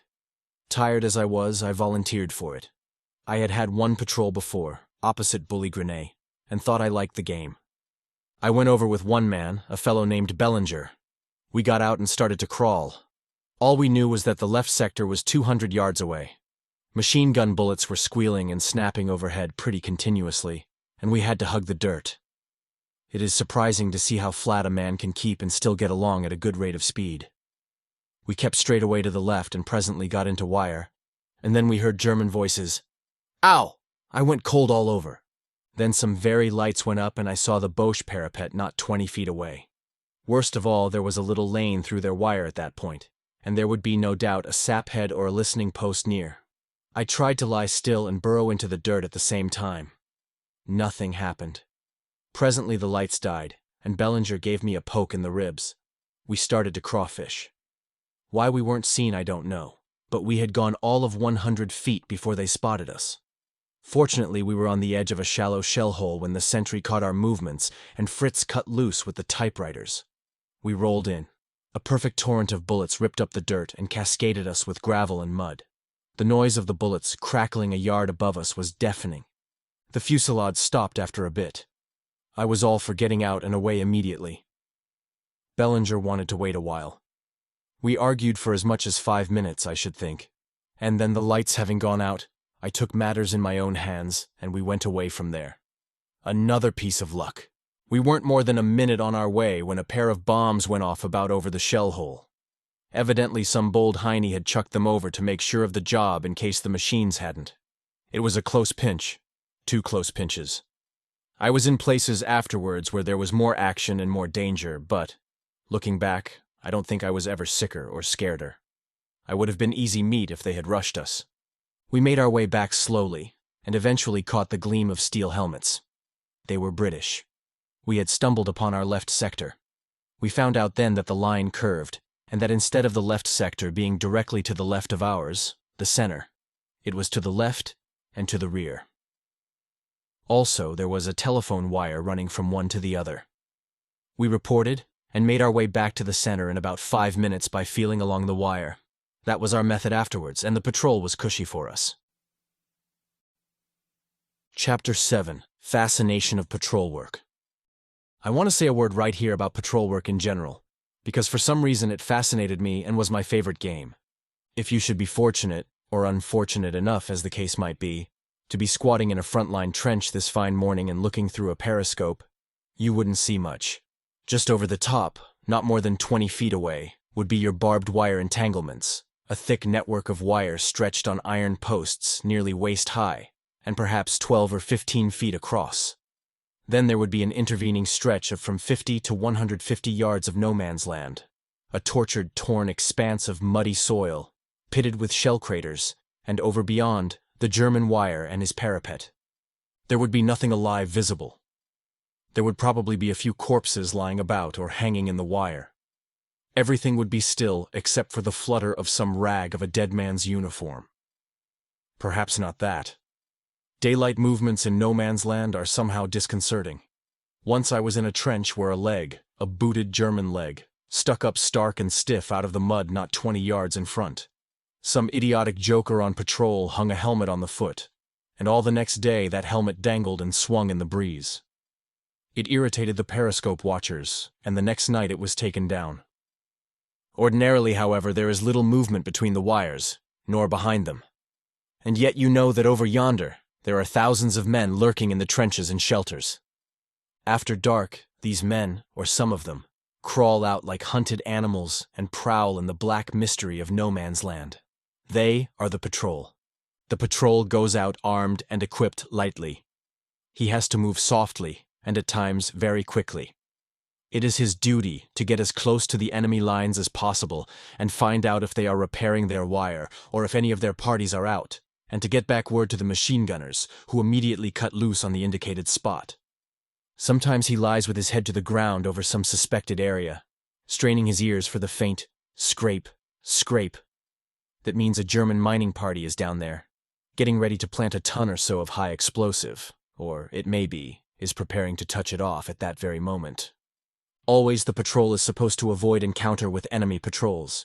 He carries 2 or 3 Mills bombs and a pistol, but not for use except in extreme emergency. Also a persuader stick or a trench knife, which he may use if he is near enough to do it silently. The patrol stares constantly through the dark and gets so he can see almost as well as a cat. He must avoid being seen. When a very light goes up, he lies still. If he happens to be standing, he stands still. Unless the light is behind him so that he is silhouetted, he is invisible to the enemy. Approaching a corpse, the patrol lies quiet and watches it for several minutes, unless it is one he has seen before and is acquainted with. Because sometimes the man isn't dead, but a perfectly live Boche patrol lying doggo. You can't be too careful. If you happen to be pussyfooting forward erect and encounter a German patrol, it is policy to scuttle back unless you are near enough to get in one good lick with the persuader. He will retreat slowly himself, and you mustn't follow him. Because the British patrol usually goes out singly, or at the most in pairs or threes. The Germans, on the other hand, hunt in parties. 1 man leads. 2 others follow to the rear, 1 to each side.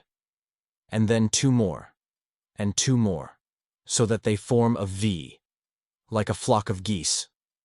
Now if you follow up the lead man when he retreats, you are baited into a trap and find yourself surrounded, smothered by superior numbers, and taken prisoner. Then back to the Boche trench, where exceedingly unpleasant things are apt to happen. It is, in fact, most unwholesome for a British patrol to be captured. I recall a case in point which I witnessed, and which is far enough in the past so that it can be told. It occurred, not at Vimy Ridge, but further down the line, nearer the Somme. I was out one night with another man, prowling in the dark, when I encountered a Canadian sergeant who was alone. There was a Canadian battalion holding the next trench to us, and another farther down. He was from the farther one. We lay in the mud and compared notes. Once, when a light floated down near us, I saw his face, and he was a man I knew, though not by name. After a while we separated, and he went back, as he was considerably off his patrol. An hour or so later, the mist began to get gray, and it was evident that dawn was near. I was a couple of 100 yards down from our battalion, and my man and I made for the trenches opposite where we were. As we climbed into a saphead, I was greeted by a Canadian corporal. He invited me to a tin of char, and I sent my man up the line to our own position. We sat on the fire step drinking, and I told the corporal about meeting the sergeant out in front. While we were at the char, it kept getting lighter, and presently a pair of Lewises started to rattle 100 yards or so away down the line. Then came a sudden commotion and a kind of low, growling shout. That is the best way I can describe it. We stood up, and below we saw men going over the top. "What the dickens can this be?" stuttered the corporal. "There's been no barrage. There's no orders for a charge. What is it? What is it?" Well, there they were, going over, as many as 200 of them, growling. The corporal and I climbed out of the trench at the rear, over the parados, and ran across lots down to a point opposite where the Canadians had gone over, and watched. They swept across no man's land and into the Boche trench. There was the deuce of a ruckus over there for maybe 2 minutes, and then back they came, carrying something. Strangely enough, there had been no machine gun fire turned on them as they crossed, nor was there as they returned. They had cleaned that German trench, and they brought back the body of a man, nailed to a rude crucifix. The thing was more like a T than a cross. It was made of planks, perhaps 2 by 5, and the man was spiked on by his hands and feet. Across the abdomen he was riddled with bullets, and again with another row a little higher up near his chest. The man was the sergeant I had talked to earlier in the night. What had happened was this. He had no doubt been taken by a German patrol. Probably he had refused to answer questions. Perhaps he had insulted an officer.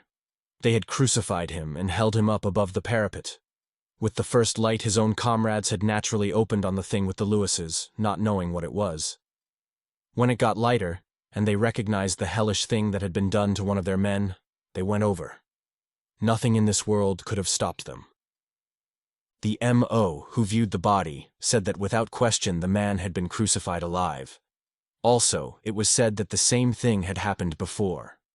I told Captain Green of the occurrence when I got back to our own trenches, and he ordered me to keep silent, which I did.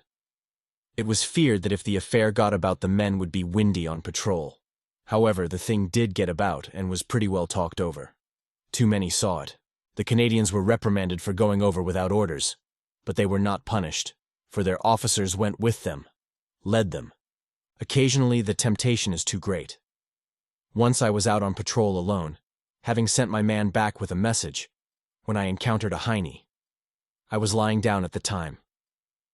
A flock of lights went up and showed this fellow standing about 10 feet from me. He had frozen and stayed that way till the flares died, but I was close enough to see that he was a German. Also, marvel of marvels, he was alone. When the darkness settled again, I got to my feet and jumped at him. He jumped at me. Another marvel. Going into the clinch, I missed him with the persuader and lost my grip on it, leaving the weapon dangling by the leather loop on my wrist. He had struck at me with his automatic, which I think he must have dropped, though I'm not sure of that. Anyway, we fell into each other's arms and went at it bare-handed. He was bigger than I. I got under the ribs and tried to squeeze the breath out of him, but he was too rugged. At the same time, I felt that he didn't relish the clinch. I slipped my elbow up and got under his chin, forcing his head back. His breath smelled of beer and onions. I was choking him when he brought his knee up and got me in the stomach, and again on the instep when he brought his heel down. It broke my hold, and I staggered back, groping for the persuader.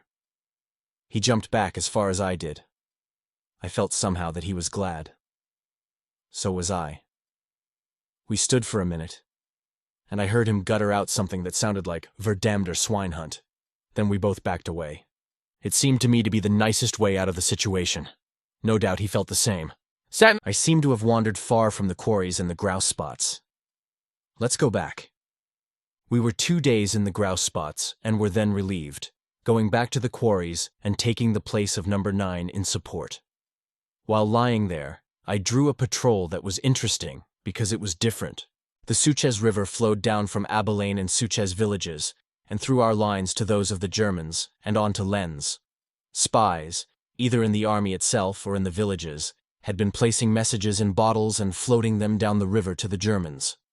Somebody found this out, and a net of chicken wire had been placed across the river in no man's land. Someone had to go down there and fish for bottles twice nightly. I took this patrol alone.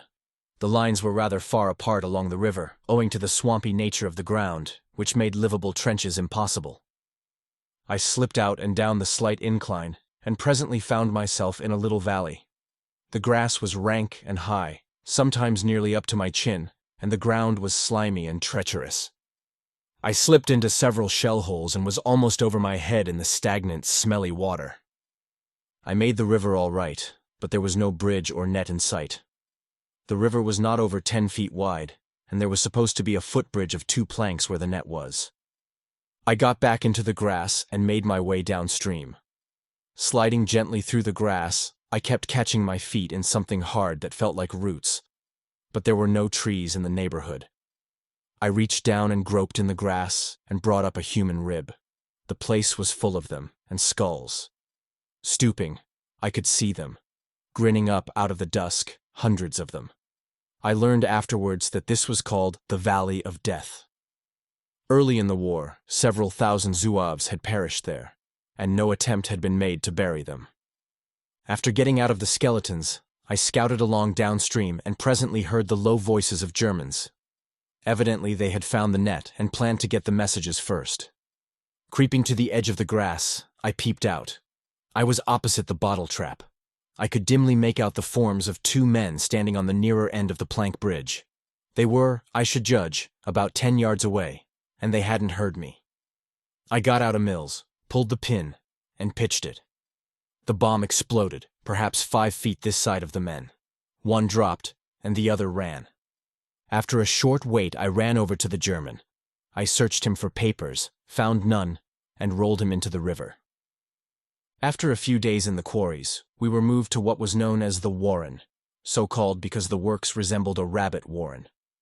This was on the lower side and to the left end of Vimy Ridge, and was extra dangerous. It did seem as though each place was worse than the last. The Warren was a regular network of trenches, burrows, and funk holes, and we needed them all. The position was downhill from the Huns, and they kept sending over and down a continuous stream of pipsqueaks, whiz-bangs, and minis.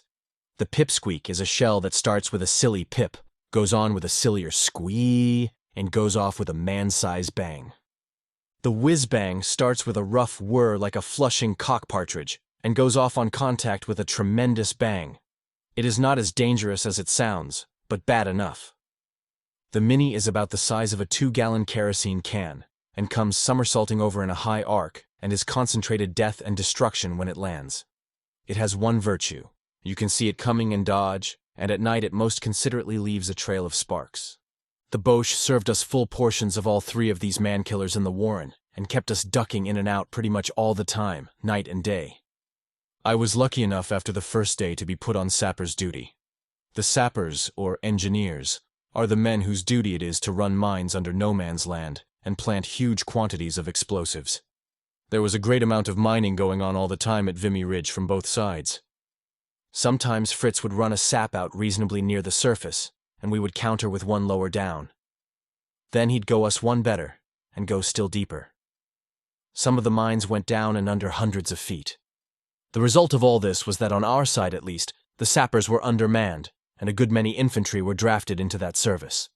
I had charge of a gang, and had to fill sandbags with the earth removed from the end of the sap, and get it out, and pile the bags on the parapets.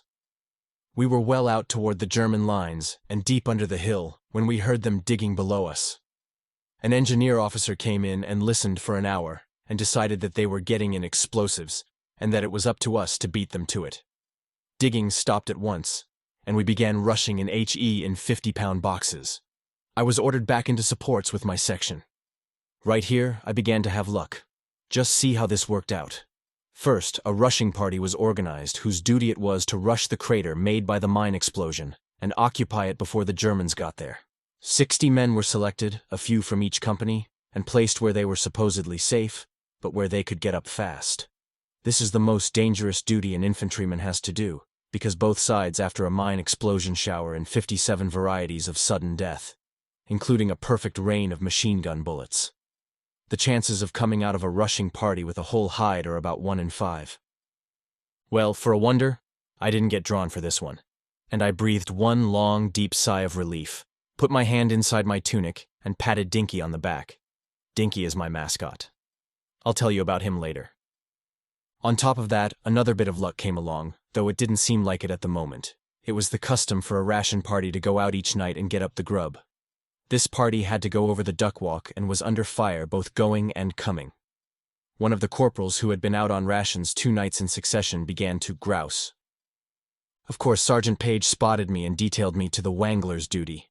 I groused too, like a good fellow, but had to go. "Garn," says Wellesley. "What's the diff if you gets it 'ere or there? If ye clicks, I'll draw your fags from Blighty and say a prayer for your soul. On your way." Cheerful beggar, Wellesley. He was doing me a favor and didn't know it. I did the 3 miles along the duck walk with the ration party, and there wasn't a shell came our way. Queer. Nor on the way back. Queerer. When we were nearly back and were about 500 yards from the base of the pimple, a dead silence fell on the German side of the line. There wasn't a gun nor a mortar, nor even a rifle in action for a mile in either direction. There was, too, a kind of sympathetic let-up on our side. There weren't any lights going up.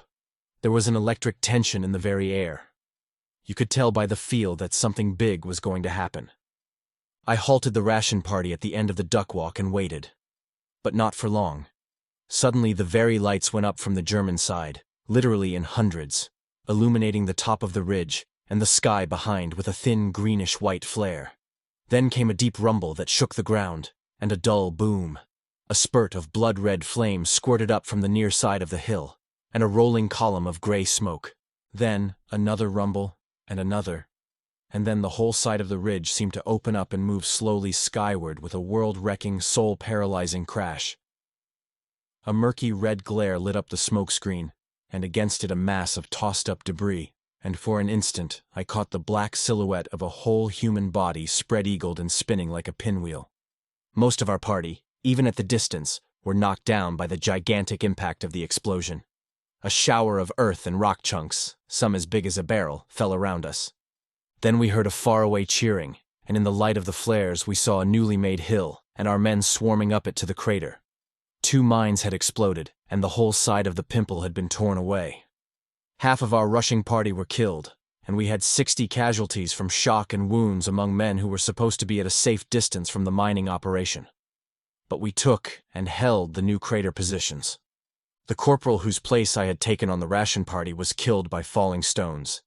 Inasmuch as he was where I would have been, I considered that I had had a narrow escape from going west. More luck. Chapter 8. On the Go. Marching, marching, marching, always ruddy well marching. Marching all the morning and marching all the night. Marching, marching, marching, always ruddy well marching, roll on till my time is up, and I shall march no more. We sung it to the tune of Holy, Holy, Holy, the whole blooming battalion.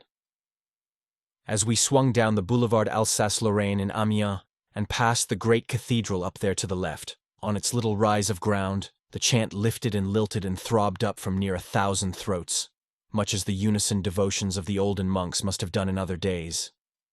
Ours was a holy cause, but despite the association of the tune, the song was far from being a holy song.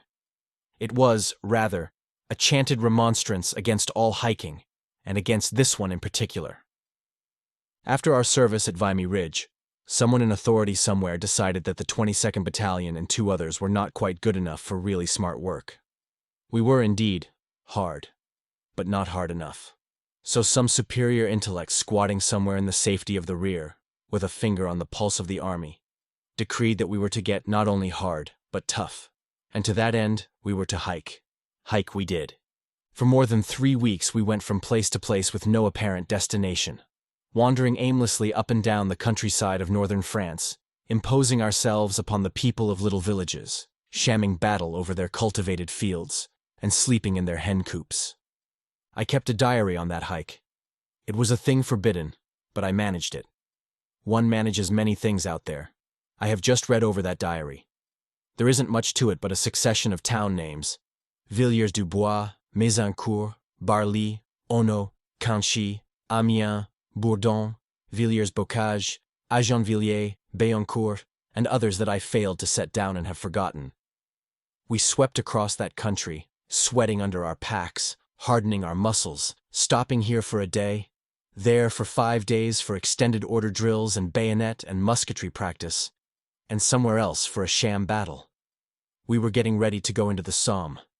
The weather, by some perversity of fate, was fair during all of that hiking time. Whenever I was in the trenches, it always rained, whether the season warranted it or not, except on days when we were scheduled to go over the top. Then, probably because rain will sometimes hold up a planned for attack, It was always fair. On the hike, with good roads underfoot, the soldier does not mind a little wet and welcomes a lot of clouds. No such luck for us. It was clear all the time, not only clear, but blazing hot August weather. On our first march out of the Cabaret Rouge communication trench, we covered a matter of 10 miles to a place called Villers-du-Bois. Before that, I had never fully realized just what it meant to go it in full heavy equipment. Often on the march, I compared my lot with that of the medieval soldier who had done his fighting over these same fields of northern France. The knight of the Middle Ages was all dressed up like a hardware store with, I should judge, about 100 pounds of armor. But he rode a horse and had a squire or some such striker trailing along in the rear, with the things to make him comfortable when the fighting was over. The modern soldier gets very little help in his war-making. He is, in fact, more likely to be helping somebody else than asking for assistance for himself. The soldier has two basic functions. First, to keep himself whole and healthy. Second, to kill the other fellow. To the end that he may do these two perfectly simple things, he has to carry about 80 pounds of weight all the time. He has a blanket, a waterproof sheet, a greatcoat, extra boots, extra underwear, a haversack with iron rations, entrenching tools, a bayonet, a water bottle, a mess kit, a rifle, 250 rounds of ammo, a tin hat, 2 gas helmets, and a lot of miscellaneous small junk. All this is draped, hung, and otherwise disposed over his figure by means of a web harness, having more hooks than a hat rack. He parallels the old-time knight only in the matter of the steel helmet and the rifle, which, with the bayonet, corresponds to the lance, sword, and battle-axe, 3 in 1. The modern soldier carries all his worldly goods with him all the time. He hates to hike, but he has to. I remember very vividly that first day. The temperature was around 90 degrees, and some fool officers had arranged that we start at 1, the very worst time of the day. The roads so near the front were pulverized, and the dust rose in dense clouds. The long straight lines of poplars beside the road were gray with it, and the heat waves shimmered up from the fields. Before we had gone 5 miles, the men began to wilt. Right away, I had some more of the joys of being a corporal brought home to me. I was already touched with trench fever and was away under par. That didn't make any difference. On the march, when the men begin to weaken, an officer is sure to trot up and say, "Corporal Holmes, just carry this man's rifle." Or, "Corporal Collins, take that man's pack. He's jolly well done." Seemingly the corporal never is supposed to be jolly well done. If one complained, his officer would look at him with astounded reproach and say, "Why, Corporal, we can't have this, you know. You are a non-commissioned officer, and you must set an example. You must rally." When we finally hit the town where our billets were, we found our company quartered in an old barn. It was dirty, and there was a pig pen at one end, very smelly in the August heat. We flopped in the ancient filth. The cooties were very active, as we were drenched with sweat and hadn't had a bath since heavens knew when. We had had about 10 minutes rest, and were thinking about getting out of the harness when up came Mad Harry, one of our lieutenants, and ordered us out for foot inspection. I don't want to say anything unfair about this man. He is dead now. I saw him die. He was brave. He knew his job all right. But he was a fine example of what an officer ought not to be. The only reason I speak of him is because I want to say something about officers in general. This Mad Harry, I do not give his surname for obvious reasons, was the son of one of the richest new rich merchant families in England. He was very highly educated. Had, I take it, spent the most of his life with the classics. He was long and thin and sallow and fish-eyed. He spoke in a low, colorless monotone, absolutely without any inflection whatever. The men thought he was balmy, hence the nickname Mad Harry. Mad Harry was a fiend for walking, and at the end of a 20-mile hike in heavy marching order, he would casually stroll alongside some sweating soldier and drone out, "I say, Private Stetson, don't you just love to hike?" Then and there he made a lifelong personal enemy of Private Stetson. In the same or similar ways, he made personal enemies of every private soldier he came in contact with. It may do no harm to tell how Mad Harry died. He came very near being shot by one of his own men. It was on the Somme. We were in the middle of a bit of a show, and we were all hands down in shell holes with a heavy machine gun fire crackling overhead. I was in one hole, and in the next, which merged with mine, were two chaps who were cousins. Mad Harry came along, walking perfectly upright, regardless of danger, with his left arm shattered. He dropped into the next shell hole, and with his expressionless drawl unshaken, said, "Private X, dress my arm." Private X got out his own emergency bandage and fixed the arm. When it was done, Mad Harry, still speaking in his monotonous drone, said, "Now, Private X, get up out of this hole. Don't be hiding." Private X obeyed orders without a question. He climbed out and fell with a bullet through his head. His cousin, who was a very dear friend of the boy, evidently went more or less crazy at this. I saw him leap at Mad Harry and snatch his pistol from the holster. He was, I think, about to shoot his officer when a shell burst overhead and killed them both. Well, on this first day of the hike, Mad Harry ordered us out for foot inspection, as I have said. I found that I simply couldn't get them out. They were in no condition for foot inspection, hadn't washed for days. Harry came round and gave me a royal dressing down and ordered the whole bunch out for parade and helmet inspection. We were kept standing for an hour. You couldn't blame the men for hating an officer of that kind. It is only fair to say that Mad Harry was not a usual type of British officer. He simply carried to excess the idea of discipline and unquestioning obedience. The principle of discipline is the guts and backbone of any army. I'm inclined to think that it is more than half the making of any soldier. There has been a good deal of talk in the press about a democratic army. As a matter of fact, fraternization between men and officers is impossible, except in nations of exceptional temperament and imagination, like the French. The French are unique in everything. It follows that their army can do things that no other army can. It is common to see a French officer sitting in a cafe drinking with a private. In the British Army that could not be. The new British Army is more democratic, no doubt, than the old. But except in the heat of battle, no British officer can relax his dignity very much. With the exception of Mr. Blofeld, who was one of those rare characters who can be personally close and sympathetic, and at the same time command respect and implicit obedience. I never knew a successful officer who did not seem to be almost of another world. Our colonel was a fine man, but he was as dignified as a Supreme Court judge. Incidentally, he was as just. I have watched Colonel Flowers many times when he was holding orders. This is a kind of court when all men who have committed crimes and have been passed on by the captains appear before the colonel. Colonel Flowers would sit smiling behind his hand, and would try his hardest to find mitigating circumstances. But when none could be dug out, he passed sentence with the last limit of severity. And the man that was up for orders didn't come again if he knew what was good for himself. I think that on the hike we all got to know our officers better than we had known them in the trenches. Their real characters came out. You knew how far you could go with them, and what was more important, how far you couldn't go.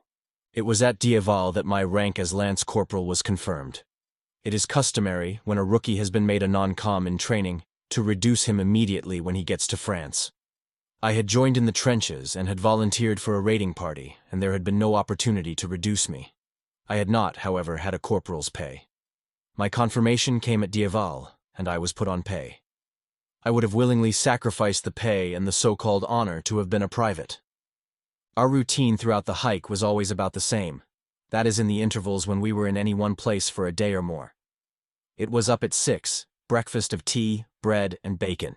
Drill till noon, dinner, drill till 5. After that, nothing to do till tomorrow, unless we got night ops, which was about 2 nights out of 3.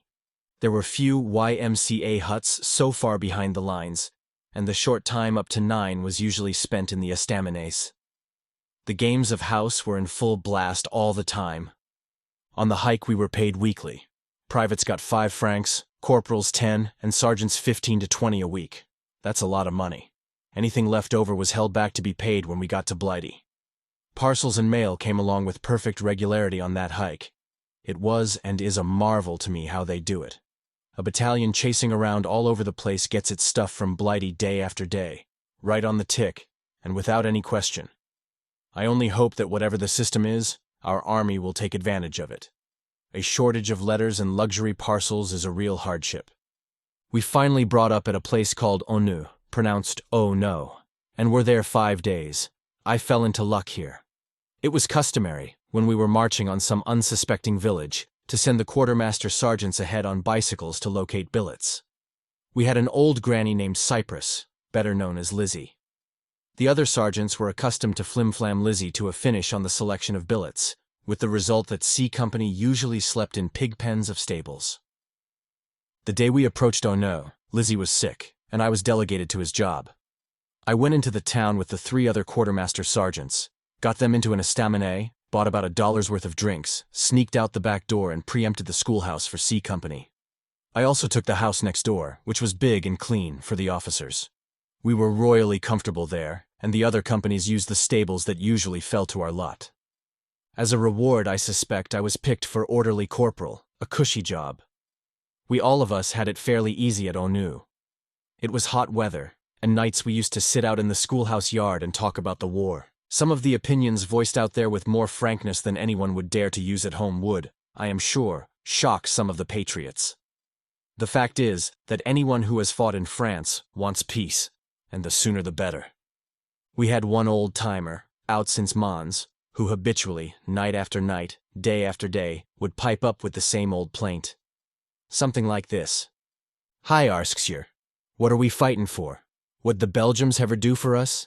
What? What'd the Rooshians ever do for us? What's the good of the Frenchies? What's the good of anybody but the Henglish? God lummy, I'm fed up."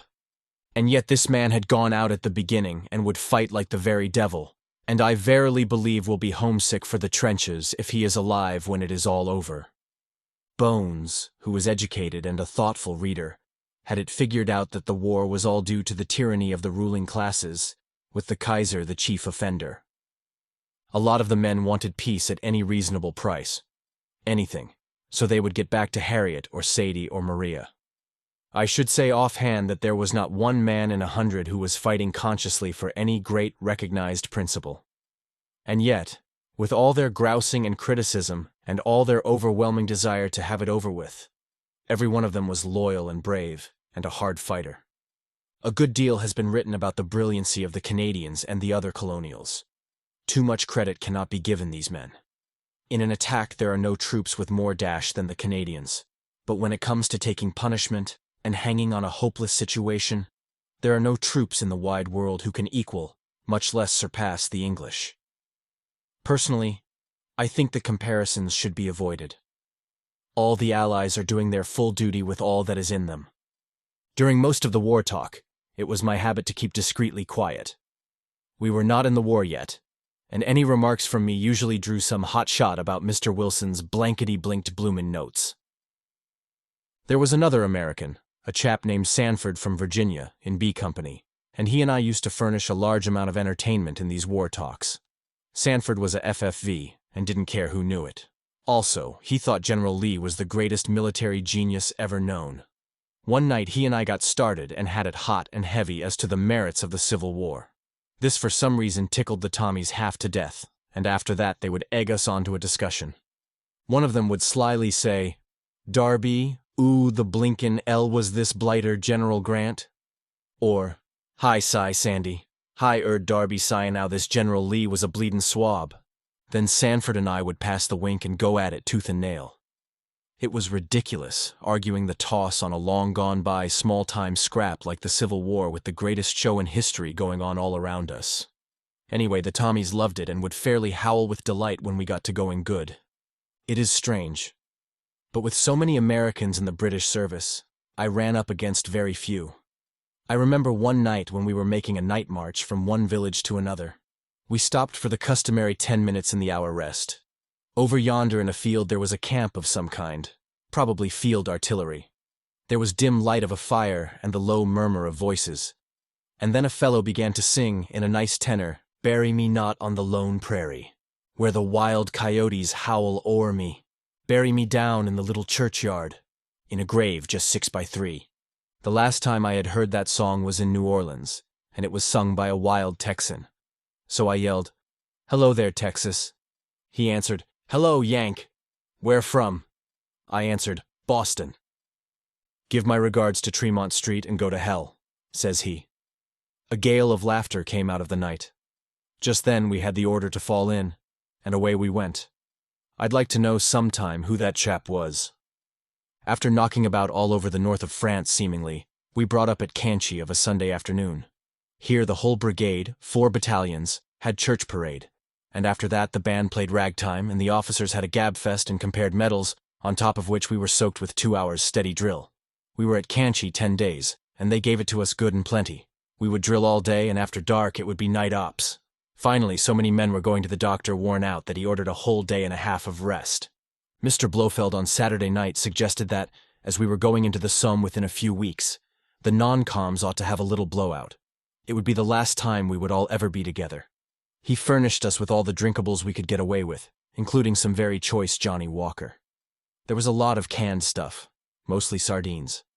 Mr. Blofeld loaned us the officer's phonograph. It was a large, wet night. Everybody made a speech or sang a song, and we didn't go home until morning. It was a farewell party, and we went the limit. If there is one thing that the Britisher does better than another, it is getting ready to die. He does it with a smile, and he dies with a laugh. Poor chaps. Nearly all of them are pushing up the daisies somewhere in France. Those who are not are, with 1 or 2 exceptions, out of the army with broken bodies. Chapter 9. First Sight of the Tanks. Late in the summer, I accumulated a nice little case of trench fever. This disease is due to remaining for long periods in the wet and mud, to racked nerves, and, I am inclined to think, to sleeping in the foul air of the dugouts. The chief symptom is high temperature, and the patient aches a good deal. I was sent back to a place in the neighborhood of Arras and was there a week recuperating. While I was there, a woman spy whom I had known in Abilene was brought to the village and shot. The frequency with which the duck walk at Abilene had been shelled, especially when ration parties or troops were going over it, had attracted a good deal of attention. There was a single house not far from the end of that duck walk west of Abilene, occupied by a woman and 2 or 3 children. She had lived there for years and was, so far as anybody knew, a Frenchwoman in breeding and sympathies. She was in the habit of selling coffee to the soldiers, and of course, gossiped with them, and thus gained a good deal of information about troop movements. She was not suspected for a long time. Then a gunner of a battery which was stationed nearby noticed that certain children's garments, a red shirt and a blue one and several white garments, were on the clothesline in certain arrangement on the days when troops were to be moved along the duck walk the following night. This soldier notified his officers, and evidence was accumulated that the woman was signaling to the Boche airplanes. She was arrested, taken to the rear, and shot. I don't like to think that this woman was really French. She was, no doubt, one of the myriad of spies who were planted in France by the Germans long before the war. After getting over the fever, I rejoined my battalion in the early part of September in the Somme district at a place called Mill Street. This was in reality a series of dugouts along a road some little distance behind our second lines, but in the range of the German guns, which persistently tried for our artillery just beside us. Within an hour of my arrival, I was treated to a taste of one of the forms of German Kultur, which was new at the time. At least it was new to me. Tear gas. This delectable vapor came over in shells, comparatively harmless in themselves, but which loosed a gas, smelling at first a little like pineapple. When you got a good inhale, you choked, and the eyes began to run. There was no controlling the tears, and the victim would fairly drip for a long time, leaving him wholly incapacitated. Goggles provided for this gas were nearly useless, and we all resorted to the regular gas helmet. In this way we were able to stand the stuff. The gas mask, by the way, was the bane of my existence in the trenches, one of the banes. I found that almost invariably after I had had mine on for a few minutes, I got faint. Very often I would keel over entirely. A good many of the men were affected the same way, either from the lack of air inside the mask or by the influence of the chemicals with which the protector is impregnated. One of the closest calls I had in all my war experience was at Mill Street, and Fritz was not to blame. Several of the men, including myself, were squatted around a brazier cooking char and getting warm, for the nights were cold, when there was a terrific explosion. Investigation proved that an unexploded bomb had been buried under the brazier, and that it had gone off as the heat penetrated the ground. It is a wonder there weren't more of these accidents, as Tommy was forever throwing away his Millses. The Mills bomb fires by pulling out a pin which releases a lever which explodes the bomb after 4 seconds. Lots of men never really trust a bomb. If you have one in your pocket, you feel that the pin may somehow get out, and if it does, you know that you'll go to glory in small bits. I always had that feeling myself and used to throw away my Millses and scoop a hatful of dirt over them with my foot. This particular bomb killed one man, wounded several, and shocked all of us. 2 of the men managed to swing a Blighty case out of it. I could have done the same if I had been wise enough. I think I ought to say a word right here about the psychology of the Tommy in swinging a Blighty case. It is the one first, last, and always ambition of the Tommy to get back to Blighty. Usually he isn't out there, because he wants to be, but because he has to be. He is a patriot, all right. His love of Blighty shows that. He will fight like a bag of wildcats when he gets where the fighting is, but he isn't going around looking for trouble. He knows that his officers will find that for him aplenty. When he gets letters from home and knows that the wife or the nippers or the old mother is sick, he wants to go home. And so he puts in his time, hoping for a wound that will be cushy enough not to discommode him much, and that will be bad enough to swing Blighty on. Sometimes, when he wants very much to get back, he stretches his conscience to the limit, and it is pretty elastic anyhow, and he fakes all sorts of illness. The M.O. is usually a bit too clever for Tommy, however, and out-and-out fakes seldom get by. Sometimes they do, and in the most unexpected cases. I had a man named Isidore Epstein in my section who was instrumental in getting Blighty for himself and one other. Issy was a tailor by trade. He was no fighting man and didn't pretend to be, and he didn't care who knew it. He was wild to get a Blighty one, or shell shock, or anything that would take him home. One morning, as we were preparing to go over the top, and the men were a little jumpy and nervous, I heard a shot behind me, and a bullet chugged into the sandbags beside my head. I whirled around, my first thought being that some one of our own men was trying to do me in. This is a thing that sometimes happens to unpopular officers, and less frequently to the men. But not in this case. It was Issy Epstein. He had been monkeying with his rifle and had shot himself in the hand. Of course, Issy was at once under suspicion of a self-inflicted wound, which is one of the worst crimes in the calendar. But the suspicion was removed instantly. Issy was hopping around, raising a terrific row. "Oi, oi!" he wailed. I'm ruined. My thimble finger is gone. My thimble finger. I'm ruined. Oi, oi, oi, oi."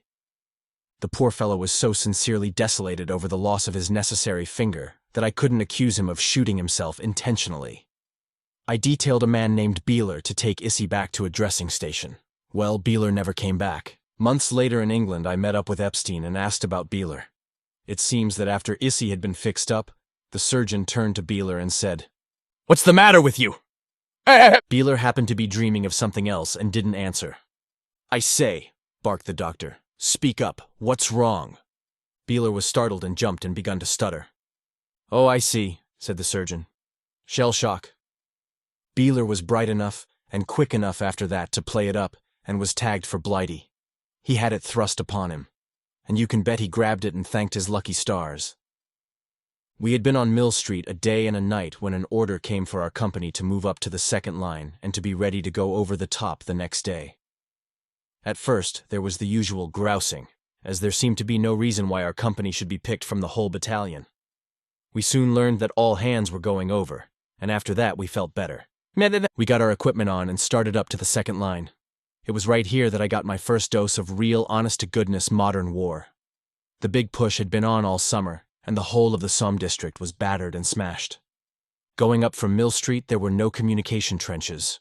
We were right out in the open, exposed to rifle and machine gun fire and to shrapnel, and the Boches were fairly reining it in on the territory they had been pushed back from, and of which they had the range to an inch. We went up under that steady fire for a full hour. The casualties were heavy, and the galling part of it was that we couldn't hurry. It was so dark. Every time a shell burst overhead and the shrapnel pattered in the dirt all about, I kissed myself goodbye and thought of the baked beans at home. Men kept falling, and I wished I hadn't enlisted. When we finally got up to the trench, believe me, we didn't need any orders to get in. We relieved the Black Watch, and they encouraged us by telling us they had lost over half their men in that trench, and that Fritz kept a constant fire on it. They didn't need to tell us. The big boys were coming over all the time. The dead here were enough to give you the horrors. I had never seen so many before and never saw so many afterwards in one place. They were all over the place, both Germans and our own men. and in all states of mutilation and decomposition. There were arms and legs sticking out of the trench sides.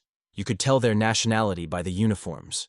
The Scotch predominated, and their dead lay in the trenches and outside and hanging over the edges. I think it was here that I first got the real meaning of that old quotation about the curse of a dead man's eye. With so many lying about, there were always eyes staring at you. Sometimes a particularly wide-staring corpse would seem to follow you with his gaze, like one of these posters with the pointing finger that they use to advertise Liberty bonds. We would cover them up or turn them over. Here and there one would have a scornful death smile on his lips, as though he were laughing at the folly of the whole thing. The stench here was appalling, that frightful, sickening smell that strikes one in the face like something tangible. Ugh! I immediately grew dizzy and faint, and had a mad desire to run. I think if I hadn't been a non-com with a certain small amount of responsibility to live up to, I should have gone crazy.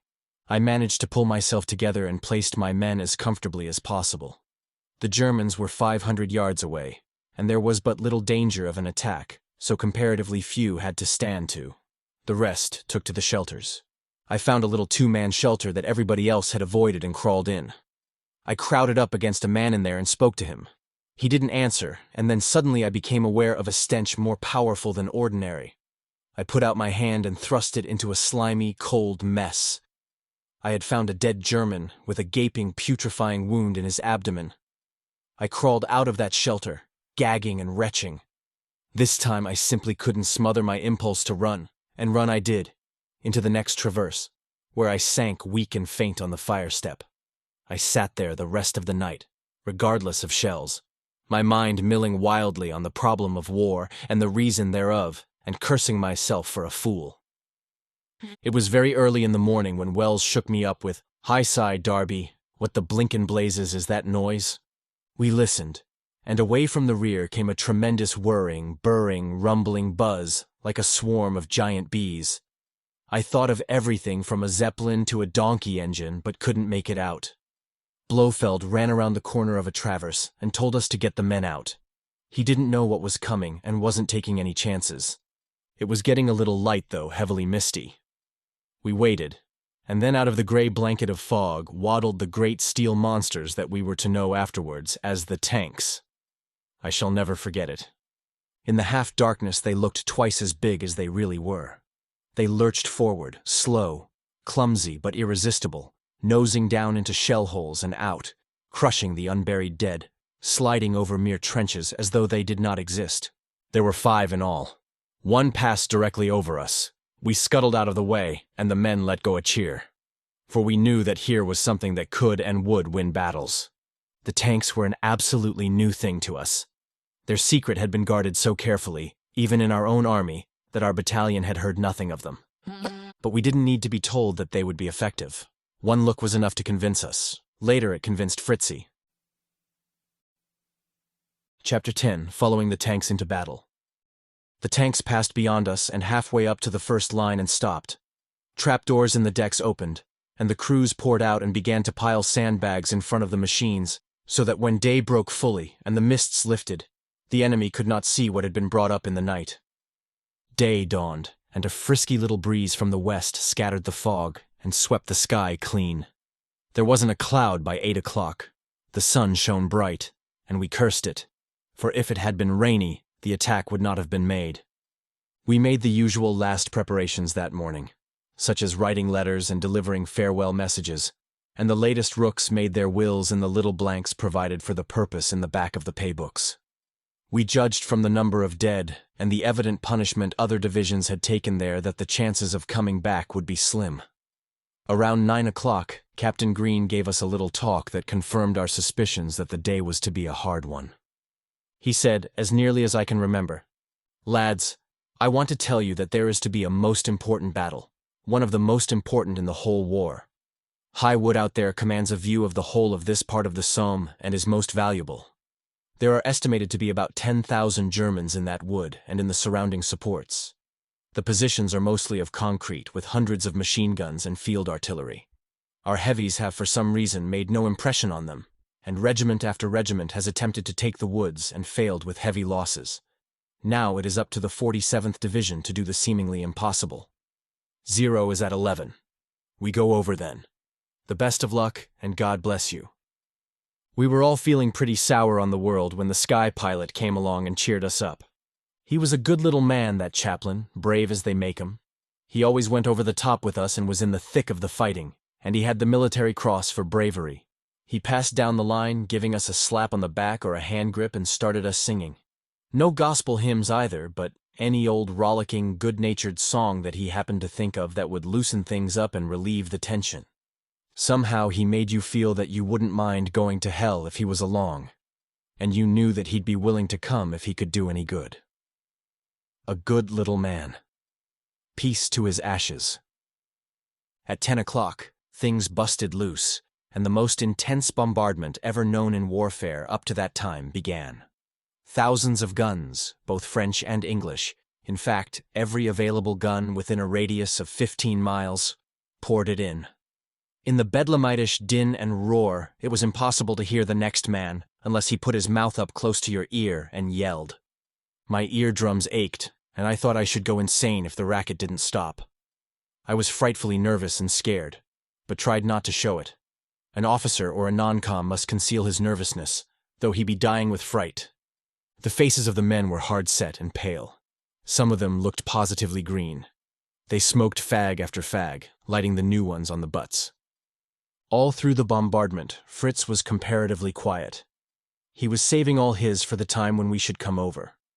Probably, too, he was holed up to a large extent in his concrete dugouts. I looked over the top once or twice and wondered if I, too, would be lying there unburied with the rats and maggots gnawing me into an unrecognizable mass. There were moments in that hour from 10 to 11 when I was distinctly sorry for myself. The time, strangely enough, went fast, as it probably does with a condemned man in his last hour. At 0-10, the word went down the line 10 to go, and we got to the better positions of the trench and secured our footing on the side of the parapet to make our climb over when the signal came. Some of the men gave their bayonets a last fond rub, and I looked to my bolt action to see that it worked well. I had 10 rounds in the magazine, and I didn't intend to rely too much on the bayonet. At a few seconds of 11, I looked at my wristwatch and was afflicted again with that empty feeling in the solar plexus. Then the whistles shrilled. I blew mine, and over we went. To a disinterested spectator, who was far enough up in the air to be out of range, it must have been a wonderful spectacle to see those thousands of men go over, wave after wave. The terrain was level out to the point where the little hill of high wood rose covered with the splintered poles of what had once been a forest. This position and the supports to the left and rear of it began to fairly belch machine gun and shell fire. If Fritz had been quiet before, he gave us all he had now. Our battalion went over from the second trench, and we got the cream of it. The tanks were just ahead of us, and lumbered along in an imposing row. They lurched down into deep craters and out again, tipped and reeled and listed, and sometimes seemed as though they must upset, but they came up each time and went on, and how slow they did seem to move. Lord, I thought we should never cover that 500 or 600 yards. The tank machine guns were spitting fire over the heads of our first wave, and their Hotchkiss guns were rattling. A beautiful creeping barrage preceded us. Row after row of shells burst at just the right distance ahead, spewing gobs of smoke and flashes of flame, made thin by the bright sunlight. Half a dozen airplanes circled like dragonflies up there in the blue. There was a tank just ahead of me. I got behind it, and marched there. Slow. God, how slow. Anyhow, it kept off the machine gun bullets, but not the shrapnel. It was breaking over us in clouds. I felt the stunning patter of the fragments on my tin hat, cringed under it, and wondered vaguely why it didn't do me in. Men in the front wave were going down like 10-pins. Off there diagonally to the right and forward I glimpsed a blinding burst, and as much as a whole platoon went down. Around me men were dropping all the time, men I knew. I saw Dolbsy clawing at his throat as he reeled forward, falling. I saw Vickers double up, drop his rifle, and somersault, hanging onto his abdomen. 100 yards away, to the right, an officer walked backwards with an automatic pistol balanced on his finger, smiling, pulling his men along like a drum major. A shell or something hit him. He disappeared in a welter of blood, and half a dozen of the front file fell with him. I thought we must be nearly there, and sneaked a look around the edge of the tank. A traversing machine gun raked the mud, throwing up handfuls, and I heard the gruff row of flattened bullets as they ricocheted off the steel armor. I ducked back, and on we went. Slow, slow. I found myself planning what I would do when I got to the front trenches, if we ever did. There would be a grand rumpus, and I would click a dozen or more. And then we arrived. I don't suppose that trip across no man's land behind the tanks took over 5 minutes, but it seemed like an hour. At the end of it, my participation in the Battle of High Wood ended. No, I wasn't wounded, but when we reached the Boche front trenches, a strange thing happened. There was no fight worth mentioning. The tanks stopped over the trenches and blazed away right and left with their all-around traverse. A few Boches ran out and threw silly little bombs at the monsters. The tanks, noses in air, moved slowly on. And then the graybacks swarmed up out of shelters and dugouts, literally in hundreds, and held up their hands, whining, "Mercy, camarade." We took prisoners by platoons. Blofeld grabbed me and turned over a gang of 30 to me. We searched them rapidly, cut their suspenders and belts, and I started to the rear with them. They seemed glad to go. So was I. As we hurried back over the 500 yards that had been no man's land and was now British ground, I looked back and saw the irresistible tanks smashing their way through the tree stumps of High Wood, still spitting death and destruction in 3 directions. Going back, we were under almost as heavy fire as we had been coming up. When we were about halfway across, shrapnel burst directly over our party, and 7 of the prisoners were killed and half a dozen wounded. I myself was unscratched. I stuck my hand inside my tunic and patted Dinky on the back, sent up a prayer for some more luck like that, and carried on. After getting my prisoners back to the rear, I came up again but couldn't find my battalion. I threw in with a battalion of Australians and was with them for 24 hours. When I found my chaps again, the Battle of High Wood was pretty well over. Our company for some reason had suffered very few casualties, less than 29. Company B, however, had been practically wiped out, losing all but 13 men out of 200. The other 2 companies had less than 100 casualties. We had lost about a third of our strength. It is a living wonder to me that any of us came through. I don't believe any of us would have if it hadn't been for the tanks. The net result of the Battle of High Wood was that our troops carried on for nearly 2 miles beyond the position to be taken. They had to fall back, but held the wood and the heights. 3 of the tanks were stalled in the farther edge of the woods, out of fuel, and remained there for 3 days unharmed under the fire of the German guns. Eventually, someone ventured out and got some juice into them, and they returned to our lines. The tanks had proved themselves, not only as effective fighting machines, but as destroyers of German morale. Chapter 11. Prisoners. For weeks after our first introduction to the tanks, they were the chief topic of conversation in our battalion. And, notwithstanding the fact that we had seen the monsters go into action, had seen what they did and the effect they had on the Boche, the details of their building and of their mechanism remained a mystery for a long time. For weeks about all we knew about them was what we gathered from their appearance as they reeled along, camouflaged with browns and yellows like great toads, and that they were named with quaint names like Creme de Menthe and Diplodocus. Eventually, I met with a member of the crews who had manned the tanks at the Battle of High Wood, and I obtained from him a description of some of his sensations. It was a thing we had all wondered about, how the men inside felt as they went over. My tanker was a young fellow not over 25, a machine gunner, and in a little estaminet, over a glass of citron and soda, he told me of his first battle. Before we went in, he said, I was a little bit uncertain as to how we were coming out. We had tried the old boats out and had given them every reasonable test. We knew how much they would stand in the way of shells on top and in the way of bombs or mines underneath. Still, there was all the difference between rehearsal and the actual going on the stage. When we crawled in through the trapdoor for the first time over, the shut-up feeling got me. I'd felt it before, but not that way. I got to imagining what would happen if we got stalled somewhere in the Boche lines and they built a fire around us. That was natural, because it's hot inside a tank at the best. You mustn't smoke either. I hadn't minded that in rehearsal, but in action, I was crazy for a fag. We went across, you remember, at 11, and the sun was shining bright. We were parboiled before we started, and when we got going good, it was like a Turkish bath. I was stripped to the waist and was dripping. Besides that, when we begun to give 'em hell, the place filled with gas, and it was stifling.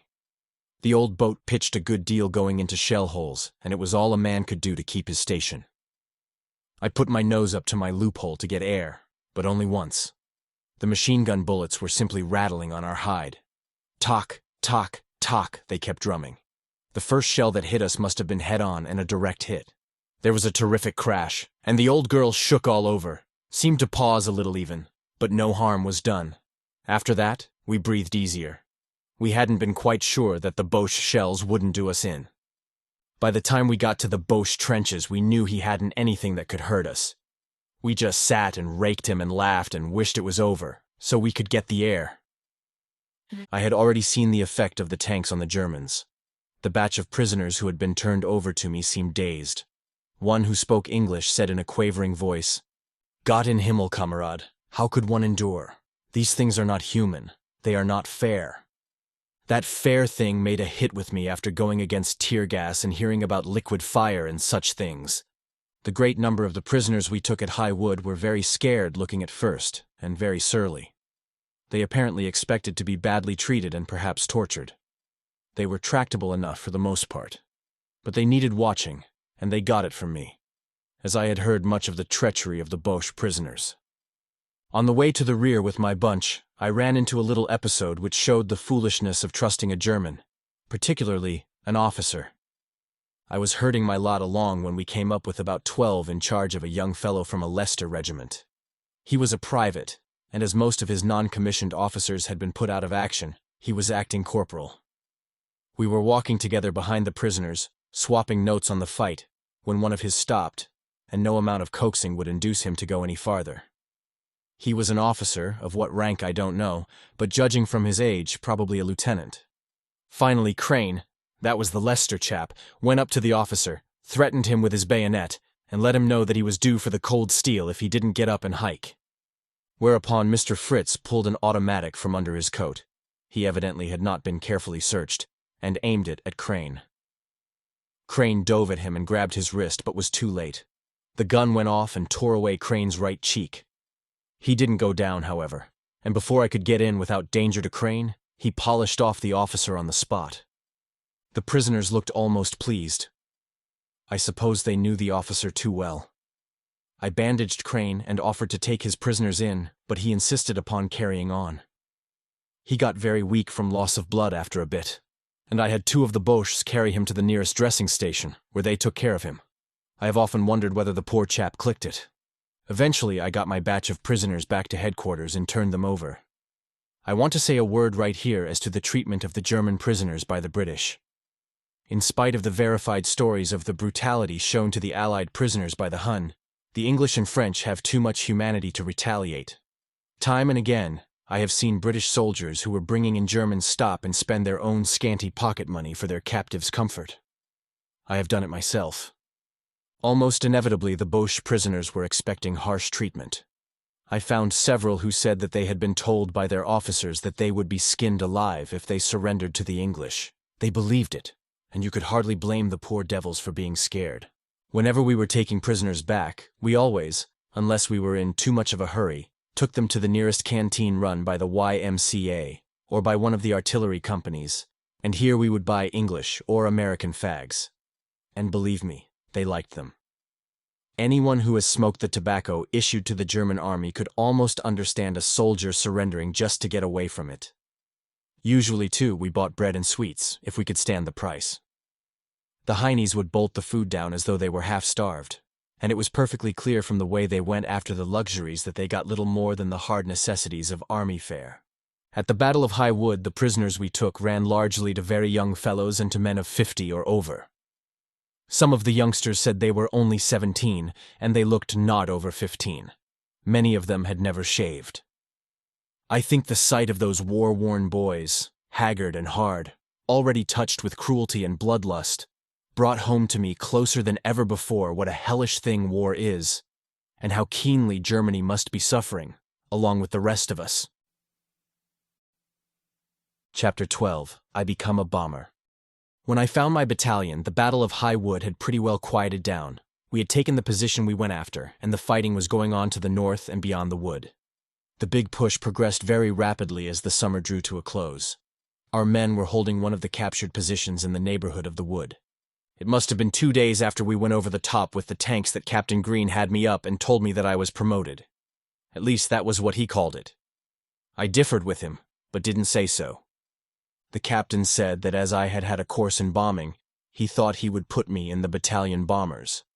I protested that the honor was too great and that I really didn't think I was good enough. After that, the captain said that he didn't think I was going in the bombers. He knew it. I was elected. I didn't take any joy whatever in the appointment, but orders are orders, and they have to be obeyed. The bombers are called the Suicide Club, and are well named. The mortality in this branch of the service is as great, if not greater, than in any other.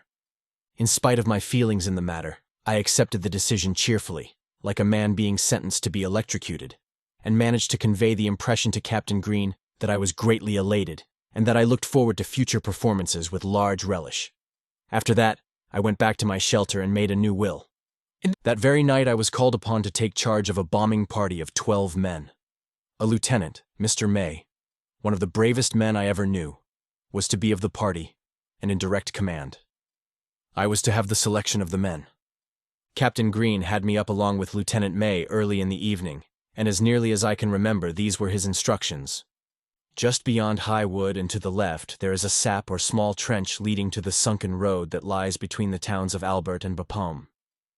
That position commands a military point that we find necessary to hold before we can make another attack.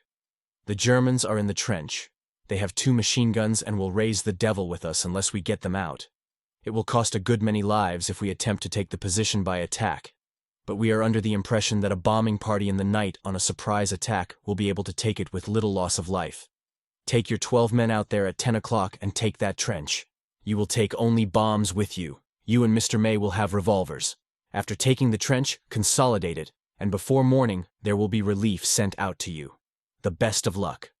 The whole thing sounded as simple as ABC. All we had to do was go over there and take the place. The captain didn't say how many Germans there would be nor what they would be doing while we were taking their comfortable little position. Indeed, he seemed to quite carelessly leave the Boche out of the reckoning. I didn't. I knew that some of us, and quite probably most of us, would never come back. I selected my men carefully, taking only the coolest and steadiest and the best bombers. Most of them were men who had been at Dover with me. I felt like an executioner when I notified them of their selection. At 9:30 we were ready, stripped to the lightest of necessary equipment. Each of the men was armed with a bucket of bombs. Some carried an extra supply in satchels, so we knew there would be no shortage of Millses. Lieutenant May took us out over the top on schedule time, and we started for the position to be taken. We walked erect, but in the strictest silence for about 1,000 yards. At that time the distances were great on the Somme, as the big push was in full swing, and the advance had been fast. Trench systems had been demolished, and in many places there were only shell holes and isolated pieces of trench defended by machine guns. The whole movement had progressed so far that the lines were far apart and broken, so much so that in many cases the fighting had come back to the open work of early in the war. Poking along out there, I had the feeling that we were an awfully long way from the comparative safety of our main body. Too far away for comfort. We were. Any doubts on the matter disappeared before morning. At the end of the 1,000 yards, Lieutenant May gave the signal to lie down. We lay still half an hour or so, and then crawled forward. Fortunately, there was no barbed wire, as all entanglements had been destroyed by the terrific bombardment that had been going on for weeks. The Germans made no attempt to repair it, nor did we. We crawled along for about 10 minutes, and the lieutenant passed the word in whispers to get ready, as we were nearly on them. Each of us got out a bomb, pulled the pin with our teeth, and waited for the signal. It was fairly still. Away off to the rear, guns were going, but they seemed a long way off. Forward, and away off to the right beyond the wood, there was a lot of rifle and machine gun fire, and we could see the sharp little lavender stabs of flame like electric flashes. It was light enough so that we could see dimly. Just ahead we could hear the murmur of the Huns as they chatted in the trench. They hadn't seen us. Evidently they didn't suspect and were more or less careless. The lieutenant waited until the sound of voices was a little louder than before, the Boche evidently being engaged in a fireside argument of some kind, and then he jumped to his feet, shouting, "Now then, my lads! All together!" We came up all standing and let him go. It was about 15 yards to Fritz, and that is easy to a good bomber, as my men all were. A yell of surprise and fright went up from the trench, and they started to run. We spread out so as to get room, gave them another round of Millses, and rushed. The trench wasn't really a trench at all. It was the remains of a perfectly good one, but had been bashed all to pieces, and was now only 5 or 6 shell craters connected by the ruined traverses. At no point was it more than waist-high, and in some places only knee-high. We swarmed into what was left of the trench, and after the heinies. There must have been 40 of them, and it didn't take them long to find out that we were only a dozen. Then they came back at us. We got into a crooked bit of traverse that was in relatively good shape and threw up a barricade of sandbags. There was any amount of them lying about. The Germans gave us a bomb or two and considerable rifle fire, and we beat it around the corner of the bay. Then we had it back and forth, a regular seesaw game. We would chase them back from the barricade, and then they would rush us, and back we would go. After we had lost 3 men, and Lieutenant May had got a slight wound, we got desperate and got out of the trench and rushed them for further orders. We fairly showered them as we followed them up, regardless of danger to ourselves. All this scrap through, they hadn't done anything with the machine guns. One was in our end of the trench, and we found that the other was out of commission. They must have been short of small-arm ammunition and bombs, because on that last strafing they cleared out and stayed. After the row was over, we counted noses and found 4 dead and 3 slightly wounded, including Lieutenant May. I detailed 2 men to take the wounded and the lieutenant back. That left 4 of us to consolidate the position. The lieutenant promised to return with relief, but as it turned out he was worse than he thought, and he didn't get back. I turned to and inspected the position. It was pretty hopeless. There really wasn't much to consolidate. The whole works was knocked about and was only fit for a temporary defense. There were about a dozen German dead, and we searched them, but found nothing of value. So we strengthened our cross-trench barricade and waited for the relief. It never came. When it began to get light, the place looked even more discouraging. There was little or no cover. We knew that unless we got some sort of concealment, the airplanes would spot us, and that we would get a shell or 2. So we got out the entrenching tools and dug into the side of the best part of the shallow traverse. We finally got a slight overhang scraped out. We didn't dare go very far under for fear that it would cave. We got some sandbags up on the sides and 3 of us crawled into the shelter. The other man made a similar place for himself a little distance off. The day dawned clear and bright and gave promise of being hot. Along about 7 we began to get hungry. A Tommy is always hungry, whether he is in danger or not. When we took account of stock and found that none of us had brought along iron rations, we discovered that we were all nearly starved. Killing is hungry work. We had only ourselves to blame. We had been told repeatedly never to go anywhere without iron rations. But Tommy is a good deal of a child, and unless you show him the immediate reason for a thing, he is likely to disregard instructions. I rather blamed myself in this case for not seeing that the men had their emergency food. In fact, it was my duty to see that they had. But I had overlooked it, and I hadn't brought any myself. The iron ration consists of a pound of bully beef, a small tin containing tea and sugar enough for 2 doses, some OXO cubes, and a few biscuits made of reinforced concrete. They are issued for just such an emergency as we were in as we lay in our isolated dugout. The soldier is apt to get into that sort of situation almost any time, and it is folly ever to be without the ration. Well, we didn't have ours, and we knew we wouldn't get any before night, if we did then. One thing we had too much of. That was rum. The night before, a bunch of us had been out on a ration party, and we had come across a brigade dump. This is a station where rations are left for the various companies to come and draw their own, also ammo and other necessities. There was no one about, and we had gone through the outfit. We found 2 cases of rum, 4 gallons in a case, and we promptly filled our bottles, more than a pint each. Tommy is always very keen on his rum. The brand used in the army is high proof and burns like fire going down, but it is warming. The regular ration as served after a cold sentry go is called a tot. It is enough to keep the cold out and make a man wish he had another. The average Tommy will steal rum whenever he can, without the danger of getting caught. It happened that all four of us were in the looting party and had our bottles full. Also, it happened that we were all normally quite temperate and hadn't touched our supply. So we all took a nip and tightened up our belts. Then we took another and another. We lay on our backs with our heads out of the burrow, packed in like sardines and looking up at the sky. Half a dozen airplanes came out and flew over. We had had a hard night, and we all dozed off, at least I did. And I guess the others did also.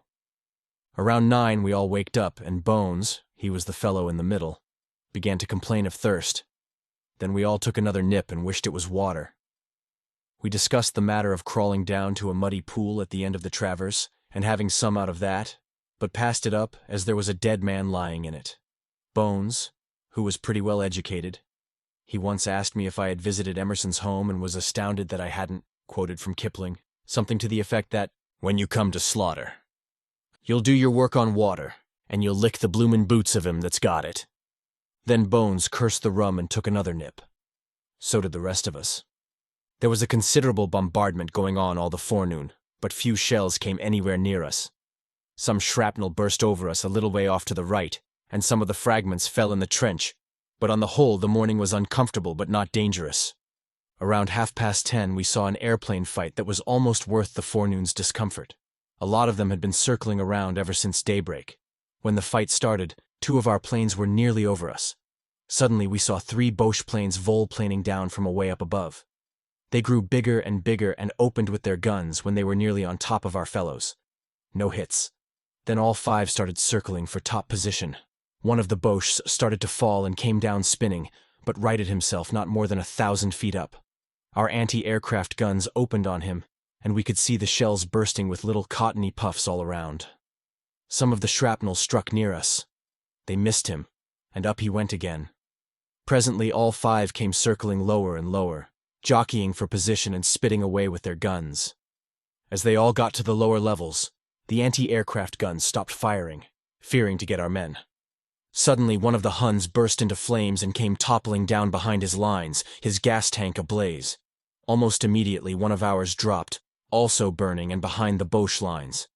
After that it was 2-1, and the fight lasted more than 10 minutes. Then down went a Hun, not afire but tumbling end over end behind our lines. I learned afterwards that this fellow was unhurt and was taken prisoner. That left it an even thing. We could see 6 planes rushing to attack the lone Boche. He saw them too, for he turned tail and skedaddled for home.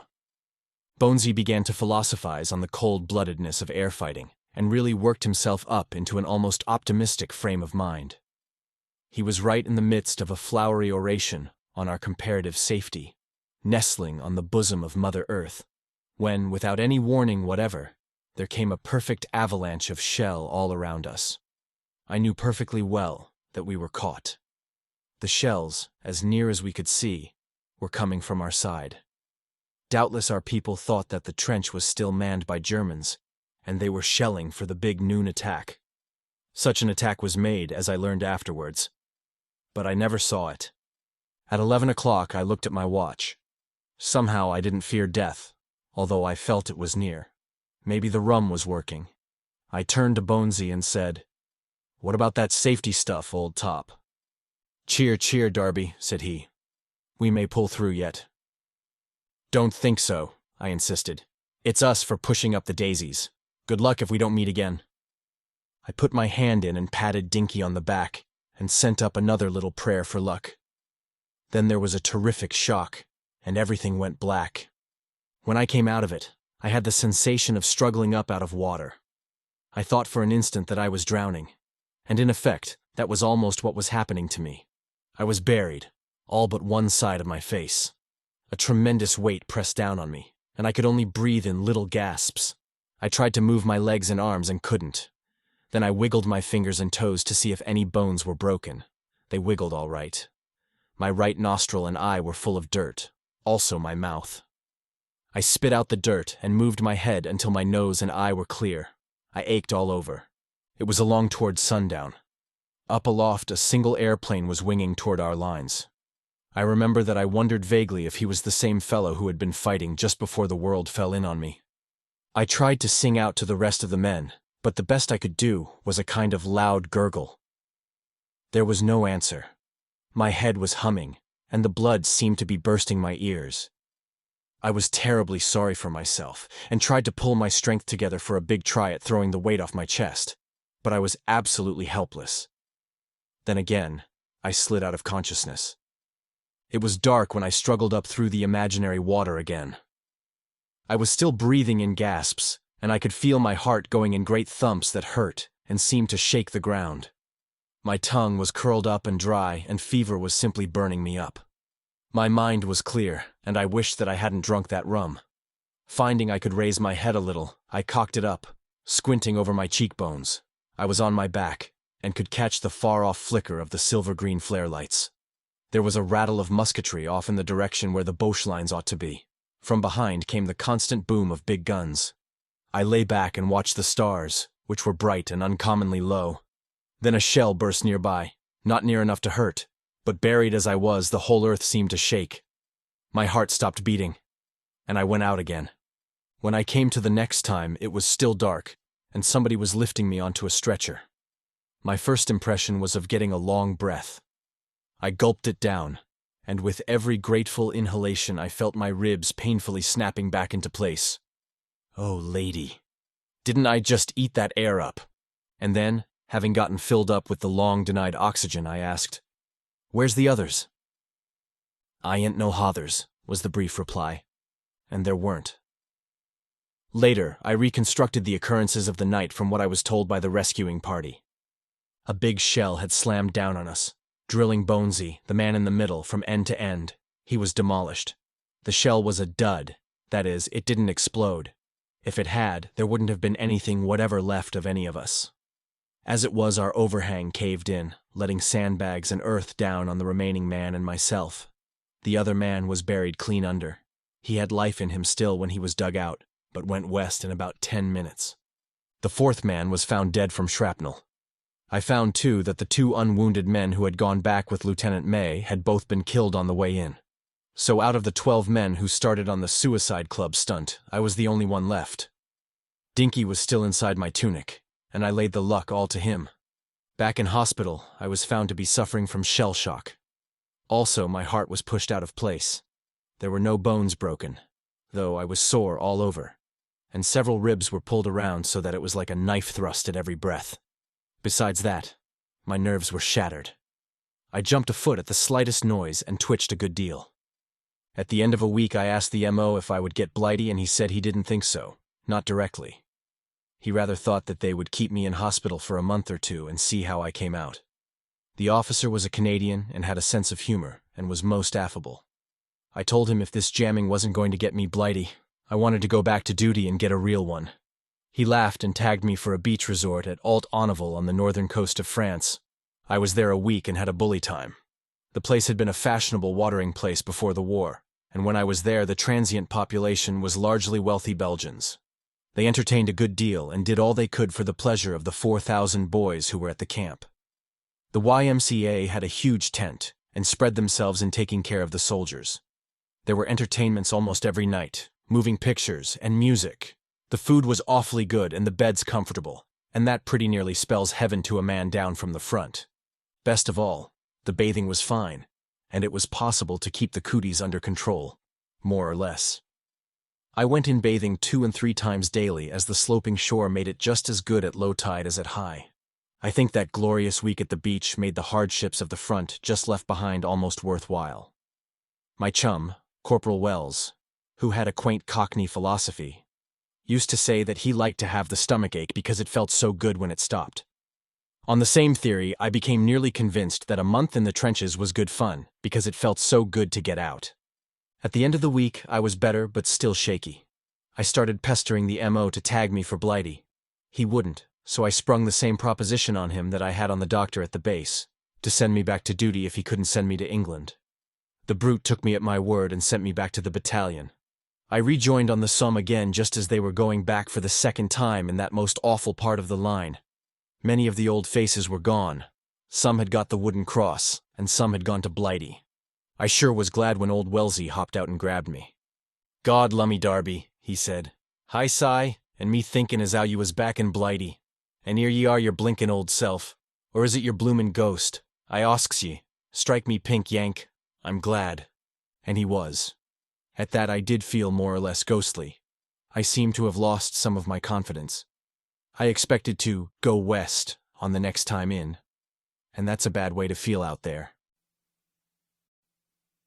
Chapter 13. Back on the Somme.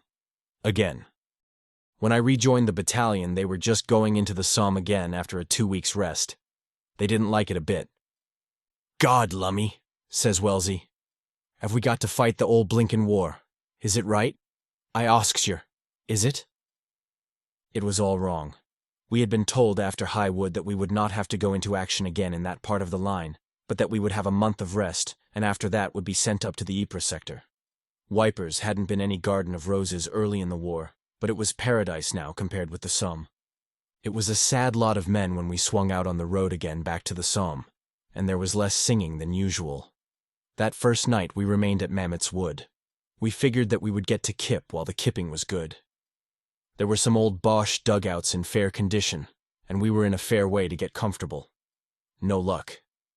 We were hardly down to a good sleep when C Company was called to fall in without equipment, and we knew that meant fatigue of some sort.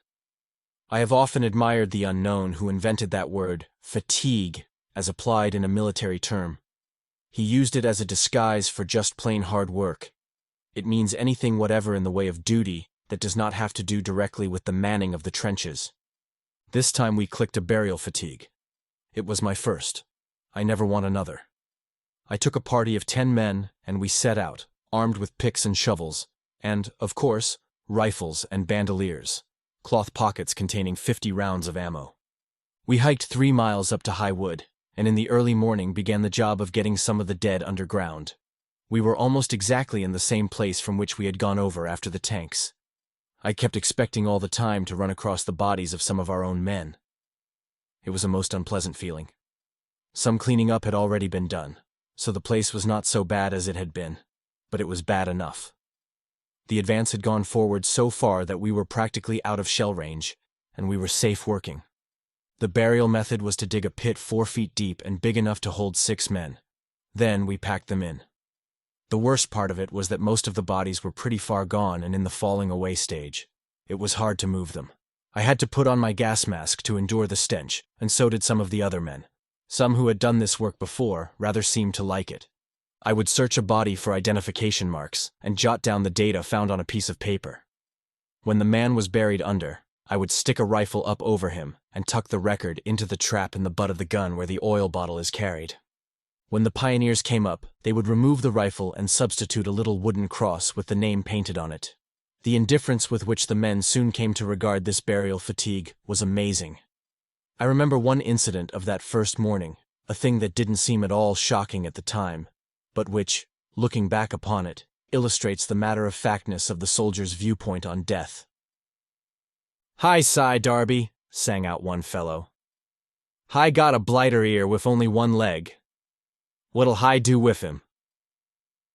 "Put him under with only 1, you blinking idiot," said I. Presently he called out again, this time with a little note of satisfaction and triumph in his voice. "Darby, hi Si, I got a leg for that bleeder. Fits him perfect."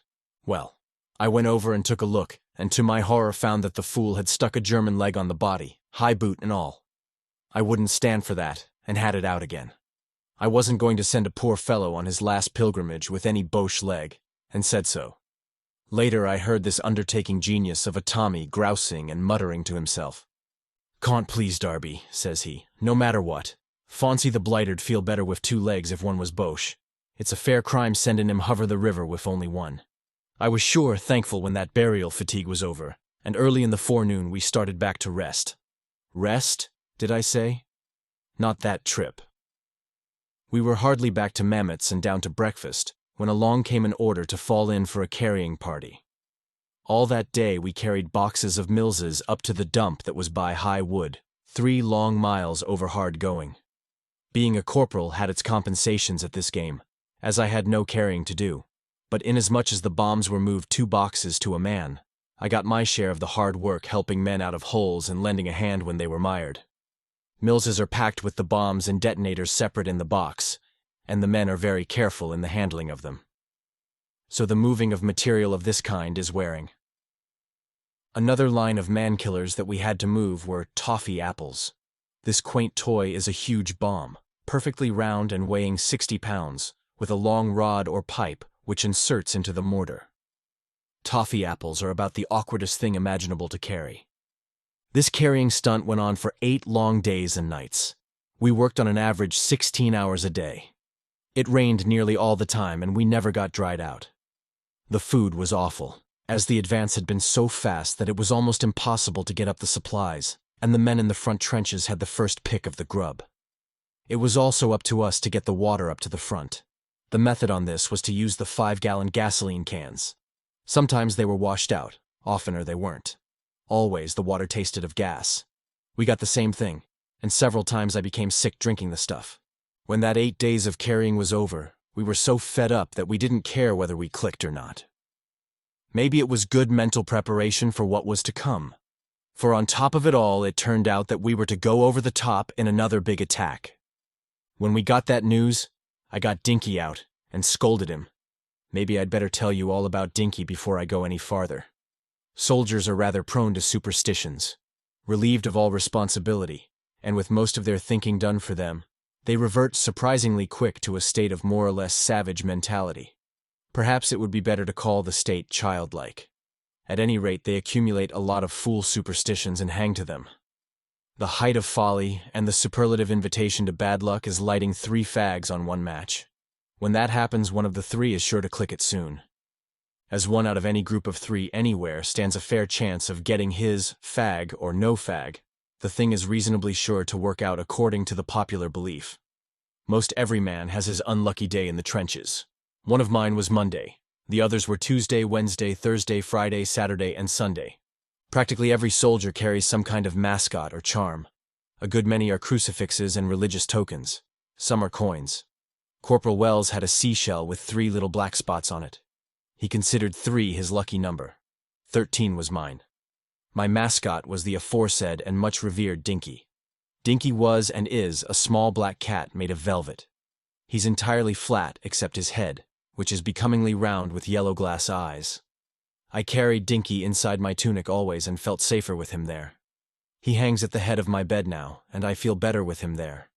I realize perfectly that all this sounds like Tommy rot, and that superstition may be a relic of barbarism and ignorance. Never mind. Wellesley sized the situation up one day when we were talking about this very thing. "Maybe my shell ain't doing me no good," says Wells. "Maybe Dinky I ain't doing you no good. But he ain't doing you no harm, so hang on to him." Same. I figure that if there's anything in war that I ain't doing you no harm, it is pretty good policy to hang on to it. It was Sunday the 8th day of October that the order came to move into what was called the OGI, that is, the old German first line. You will understand that this was the line the Boches had occupied a few days before, and out of which they had been driven in the big push. In front of this trench was Eaucourt Abbé, which had been raised with the aid of the tanks. We had watched this battle from the rear from the slight elevation of high wood, and it had been a wonderful sight to see other men go out over the top without having ourselves to think about. They had poured out, wave after wave, a large part of them Scotch with their kilted rumps swinging in perfect time, a smashing barrage going on ahead, and the tanks lumbering along with a kind of clumsy majesty. When they hit the objective, the tanks crawled in and made short work of it. The infantry had hard work of it after the positions were taken, as there were numerous underground caverns and passages which had to be mopped out. This was done by dropping smoke bombs in the entrances and smoking the Boches out like bees. When we came up, we inherited these underground shelters, and they were mighty comfortable after the kipping in the muck. There were a lot of souvenirs to be picked up, and almost everybody annexed helmets and other truck that had been left behind by the Germans. Sometimes it was dangerous to go after souvenirs too greedily. The inventive Hun had a habit of fixing up a body with a bomb under it and a tempting wristwatch on the hand. If you started to take the watch, the bomb went off, and after that you didn't care what time it was. I accumulated a number of very fine razors, and one of the sawtooth bayonets the Boche pioneers use. This is a perfectly hellish weapon that slips in easily and mangles terribly when it is withdrawn. I had thought that I would have a nice collection of souvenirs to take to Blighty if I ever got leave. I got the leave all right, and shortly. But the collection stayed behind. The dugout that number 10 drew was built of concrete and was big enough to accommodate the entire platoon. We were well within the Boche range, and early in the day had several casualties. One of them a chap named Stransfield, a young Yorkshireman who was a very good friend of mine. Stransy was sitting on the top step cleaning his rifle and was blown to pieces by a falling shell. After that, we kept to cover all day and slept all the time. We needed it after the exhausting work of the past 8 days. It was along about dark when I was awakened by a runner from headquarters, which was in a dugout a little way up the line, with word that the platoon commanders were wanted. I happened to be in command of the platoon, as Mr. Blofeld was acting second in command of the company. Sergeant Page was away in Havre as instructor for a month, and I was next senior. I thought that probably this was merely another detail for some fatigue, so I asked Wells if he would go. He did, and in about half an hour came back with a face as long as my arm. I was sitting on the fire step cleaning my rifle, and Wellesley sank dejectedly down beside me. "Darby," he sighed hopelessly, "what the blinkin' hell do you think is up now?"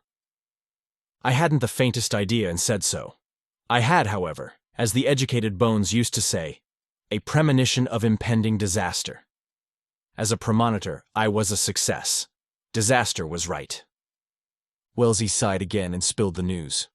"We're going over the bleedin' top at 9. We don't have to carry no tools. We're in the first bloomin' wave." Going without tools was supposed to be a sort of consolation for being in the first wave. The other 3 waves carry either picks or shovels. They consolidate the trenches after they have been taken by the first wave. That is, they turn the trench around, facing the other way, to be ready for a counterattack. It is a miserable job. The tools are heavy and awkward, and the last waves get the cream of the artillery fire, as the Boche naturally does not want to take the chance of shelling the first wave for fear of getting his own men. However, the first wave gets the machine gun fire, and gets it good. At that, the first wave is the preference. I have heard hundreds of men say so. Probably the reason is that a bullet, unless it is explosive, makes a relatively clean wound, while a shell fragment may mangle fearfully. Wells and I were talking over the infernal injustice of the situation, when another runner arrived from the sergeant major's, ordering us up for the rum issue. I went up for the rum, and left Wells to break the news about going over. I got an extra large supply, as the sergeant major was good-humored. It was the last rum he ever served. I got enough for the full platoon and then some, which was a lot, as the platoon was well down in numbers owing to casualties. I went among the boys with a spoon and the rum in a mess tin, and served out 2 tots, instead of the customary one. After that, all hands felt a little better, but not much. They were all fagged out after the week's hard work. I don't think I ever saw a more discouraged lot getting ready to go over. For myself, I didn't seem to care much. I was in such rotten condition physically.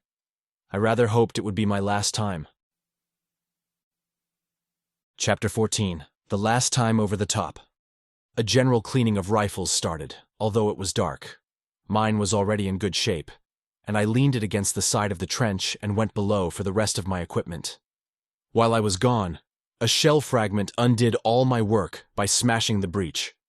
I had seen a new short German rifle in the dugout with a bayonet and ammo, and decided to use that. I hid all my souvenirs, planning to get them when I came out, if I ever came out. I hadn't much nerve left after the bashing I had taken a fortnight before, and didn't hold much hope. Our instructions were of the briefest. It was the old story that there would probably be little resistance, if any. There would be a few machine guns to stop us, but nothing more. The situation we had to handle was this. A certain small sector had held on the attacks of the few previous days, and the line had bent back around it. All we had to do was to straighten the line. We had heard this old ghost story too often to believe a word of it. Our place had been designated where we were to get into extended formation, and our general direction was clear. We filed out of the trench at 8:30, and as we passed the other platoons, we had been to the rear, they tossed us the familiar farewell hail, "The best o' luck, mighty." We soon found ourselves in the old sunken road that ran in front of Eaucourt Abbey. At this point we were not under observation, as a rise in the ground would have protected us even though it had been daylight. The moon was shining brilliantly, and we knew that it would not be anything in the nature of a surprise attack. We got into extended formation and waited for the order to advance. I thought I should go crazy during that short wait. Shells had begun to burst over and around us, and I was sure the next would be mine. Presently, one burst a little behind me, and down went Captain Green and the sergeant major with whom he had been talking. Captain Green died a few days later at Rouen, and the sergeant major lost an arm. This was a hard blow right at the start, and it spelled disaster. Everything started to go wrong. Mr. Blofeld was in command, and another officer thought that he was in charge. We got conflicting orders, and there was one grand mix-up. Eventually we advanced and went straight up over the ridge. We walked slap-bang into perfectly directed fire. Torrents of machine gun bullets crackled about us, and we went forward with our heads down, like men facing into a storm. It was a living marvel that anyone could come through it. A lot of them didn't. Mr. Blofeld, who was near me, leaped in the air, letting go a hideous yell. I ran to him, disregarding the instruction not to stop to help anyone. He was struck in the abdomen with an explosive bullet and was done for. I felt terribly about Mr. Blofeld, as he had been a good friend to me. He was the finest type of officer of the New English Army, the rare sort who can be democratic and yet command respect. He had talked with me often, and I knew of his family and home life. He was more like an elder brother to me than a superior officer. I left Mr. Blofeld and went on. The hail of bullets grew even worse. They whistled and cracked and squealed, and I began to wonder why on earth I didn't get mine. Men were falling on all sides, and the shrieks of those hit were the worst I had heard. The darkness made it worse, and although I had been over the top before by daylight, this was the last limit of hellishness, and nothing but plain, unmixed machine gun fire. As yet there was no artillery action to amount to anything. Once again I put my hand inside my tunic and stroked Dinky and said to him, "For God's sake, Dink, see me through this time." I meant it too.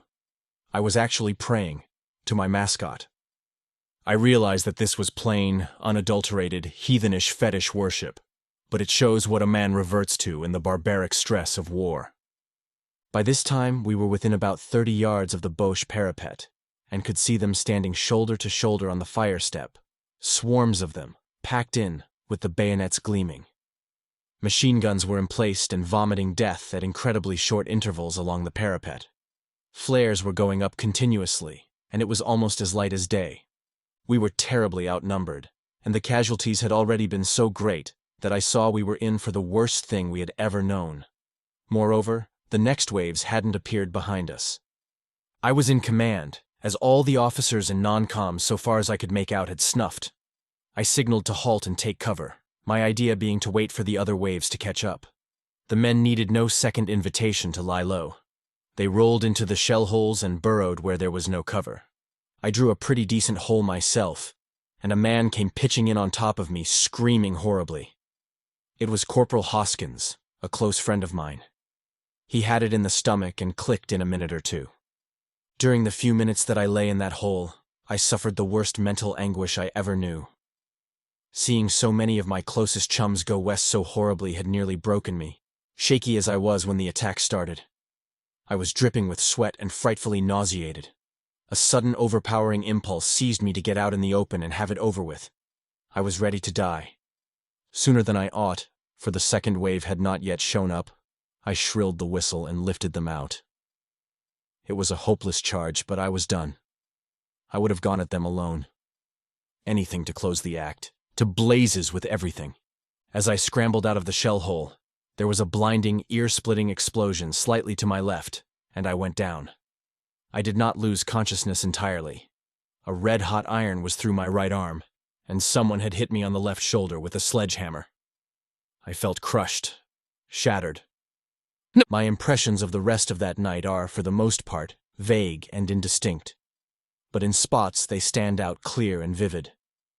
The first thing I knew definitely was when Smith bent over me, cutting the sleeve out of my tunic. "It's a Blighty one," says Smithy. That was some consolation. I was back in the shell hole, or in another, and there were 5 or 6 other fellows piled in there too. All of them were dead except Smith and a man named Collins, who had his arm clean off, and myself. Smith dressed my wound and Collins, and said, "We'd better get out of here before Fritz rushes us. The attack was a ruddy failure, and they'll come over and bomb us out of here." Smith and I got out of the hole and started to crawl. It appeared that he had a bullet through the thigh, though he hadn't said anything about it before.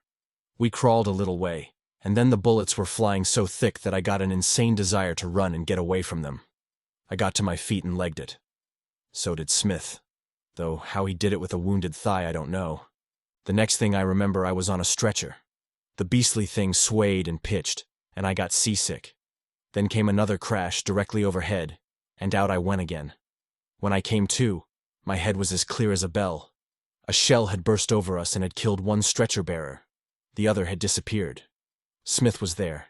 He and I got to our feet and put our arms around each other and staggered on. The next I knew, I was in the cough-drop dressing station, so called from the peculiar formation of the place. We had tea and rum here, and a couple of fags from a sergeant major of the RAMC. After that, there was a ride on a flat car on a light railway, and another in an ambulance with an American driver. Snatches of conversation about Broadway and a girl in Newark floated back, and I tried to work up ambition enough to sing out and ask where the chap came from. So far, I hadn't had much pain. When we landed in a regular dressing station, the M.O. gave me another going over and said, "Blighty for you, son." I had a piece of shrapnel or something through the right upper arm, clearing the bone and making a hole about as big as a $50. My left shoulder was full of shrapnel fragments and began to pain like fury. More tea, more rum, more fags. Another faint. When I woke up the next time, somebody was sticking a hypodermic needle into my chest with a shot of anti-lockjaw serum, and shortly after I was tucked away in a white enameled Red Cross train with a pretty nurse taking my temperature. I loved that nurse. She looked sort of cool and holy. I finally brought up in General Hospital No. 12 in Rouen. I was there 4 days and had a real bath, a genuine boiling out. Also had some shrapnel picked out of my anatomy. I got in fairly good shape, though still in a good deal of dull pain. It was a glad day when they put a batch of us on a train for Havre, tagged for Blighty. We went direct from the train to the hospital ship, Carisbrooke Castle. The quarters were good. Real bunks, clean sheets, good food, careful nurses. It was some different from the crowded transport that had taken me over to France. There were a lot of German prisoners aboard, wounded, and we swapped stories with them. It was really a lot of fun comparing notes, and they were pretty good chaps on the whole. They were as glad as we were to see land. Their troubles were over for the duration of the war. Never shall I forget that wonderful morning when I looked out and saw again the coast of England, hazy under the mists of dawn. It looked like the promised land. And it was.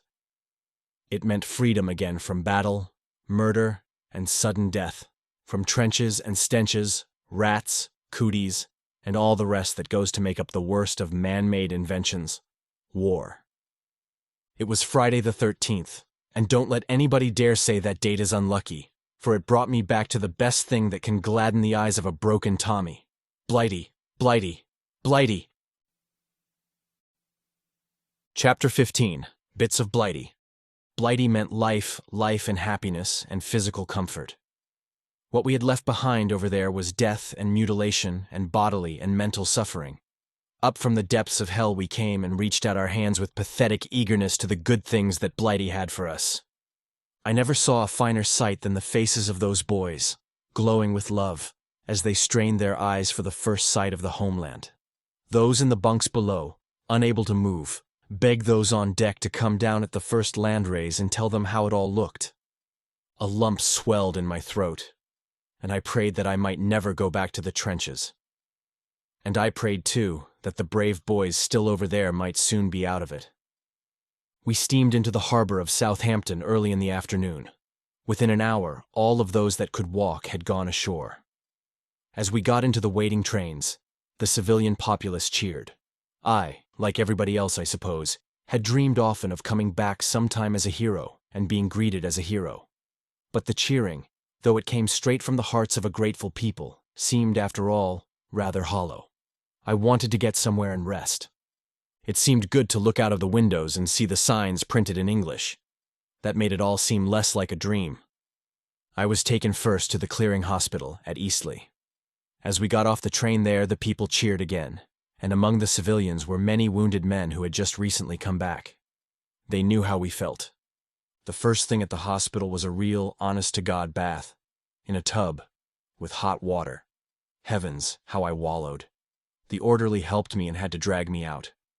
I'd have stayed in that tub all night if he would have let me. Out of the tub I had clean things straight through, with a neat blue uniform, and for once was free of the cooties. The old uniform, blood-stained and ragged, went to the baking and disinfecting plant. That night all of us newly arrived men who could went to the YMCA to a concert given in our honor. The chaplain came around and cheered us up and gave us good fags. Next morning I went around to the M.O. He looked my arm over and calmly said that it would have to come off as gangrene had set in. For a moment, I wished that piece of shrapnel had gone through my head. I pictured myself going around with only one arm, and the prospect didn't look good. However, the doctor dressed the arm with the greatest care and told me I could go to a London hospital as I had asked, for I wanted to be near my people at Southall. These were the friends I had made before leaving Blighty, and who had sent me weekly parcels and letters. I arrived in London on Tuesday and was taken in a big Red Cross motor loaned by Sir Charles Dickerson to the Fulham Hospital in Hammersmith. I was overjoyed, as the hospital was very near Southall, and Mr. and Mrs. Putty were both there to meet me. The sister in charge of my ward, Miss Malin, is one of the finest women I have met. I owe it to her care and skill that I still have my good right arm. She has since married, and the lucky man has one of the best of wives. Miss Malin advised me right at the beginning not to submit to an amputation. My next few weeks were pretty awful. I was in constant pain, and after the old arm began to come around under Miss Malin's treatment, one of the doctors discovered that my left hand was queer. It had been somewhat swollen, but not really bad. The doctor insisted upon an X-ray and found a bit of shrapnel embedded. He was all for an operation. Operations seemed to be the long suit of most of those doctors. I imagine they couldn't resist the temptation to get some practice with so much cheap material all about. I consented this time, and went down for the pictures on Lord Mayor's Day. Going to the pictures is Tommy's expression for undergoing an anesthetic. I was under ether 2 hours and a half, and when I came out of it, the left hand was all to the bad, and has been ever since. There followed weeks of agonizing massage treatments. Between treatments, though, I had it cushy. My friends were very good to me, and several Americans entertained me a good deal. I had a permanent walking out pass good from 9 in the morning until 9 at night. I saw almost every show in the city, and heard a special performance of the Messiah at Westminster Abbey. Also, I enjoyed a good deal of restaurant life. London is good to the wounded men. There is entertainment for all of them. A good many of these slightly wounded complain because they cannot get anything to drink. But undoubtedly it is the best thing for them. It is against the law to serve men in the blue uniform of the wounded.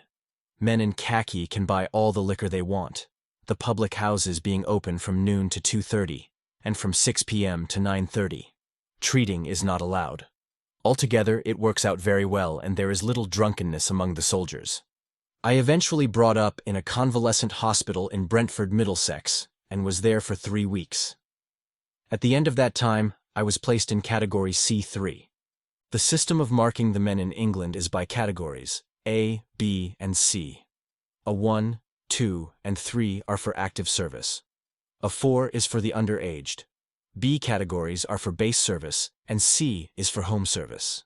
C3 was for clerical duty, and as I was not likely to become efficient again as a soldier, it looked like some kind of bookkeeping for me for the duration of the war. Unless one is all shot to pieces, literally with something gone, it is hard to get a discharge from the British Army.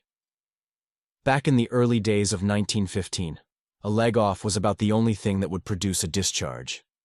When I was put at clerical duty, I immediately began to furnish trouble for the British Army, not intentionally, of course, but quite effectively. The first thing I did was to drop a typewriter and smash it. My hands had spells when they absolutely refused to work.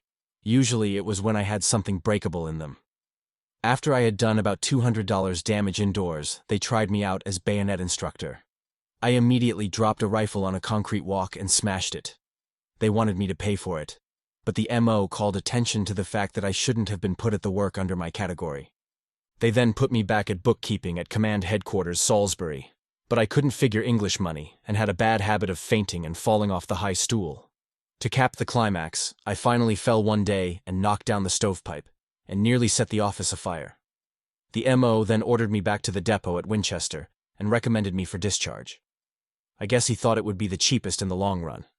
The adjutant at Winchester didn't seem any too pleased to see me. He said I looked as healthy as a wolf, which I did, and that they would never let me out of the army. He seemed to think that my quite normal appearance would be looked upon as a personal insult by the medical board. I said that I was sorry I didn't have a leg or two gone, but it couldn't be helped. While waiting for the board, I was sent to the German prison camp at Winnell Downs as corporal of the permanent guard.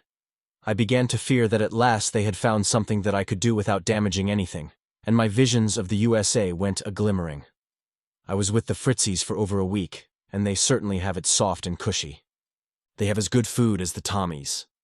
They are paid 9 pence a day, and the work they do is a joke.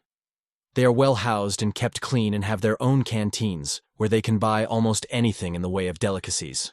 They are decently treated by the English soldiers, who even buy them fags out of their own money.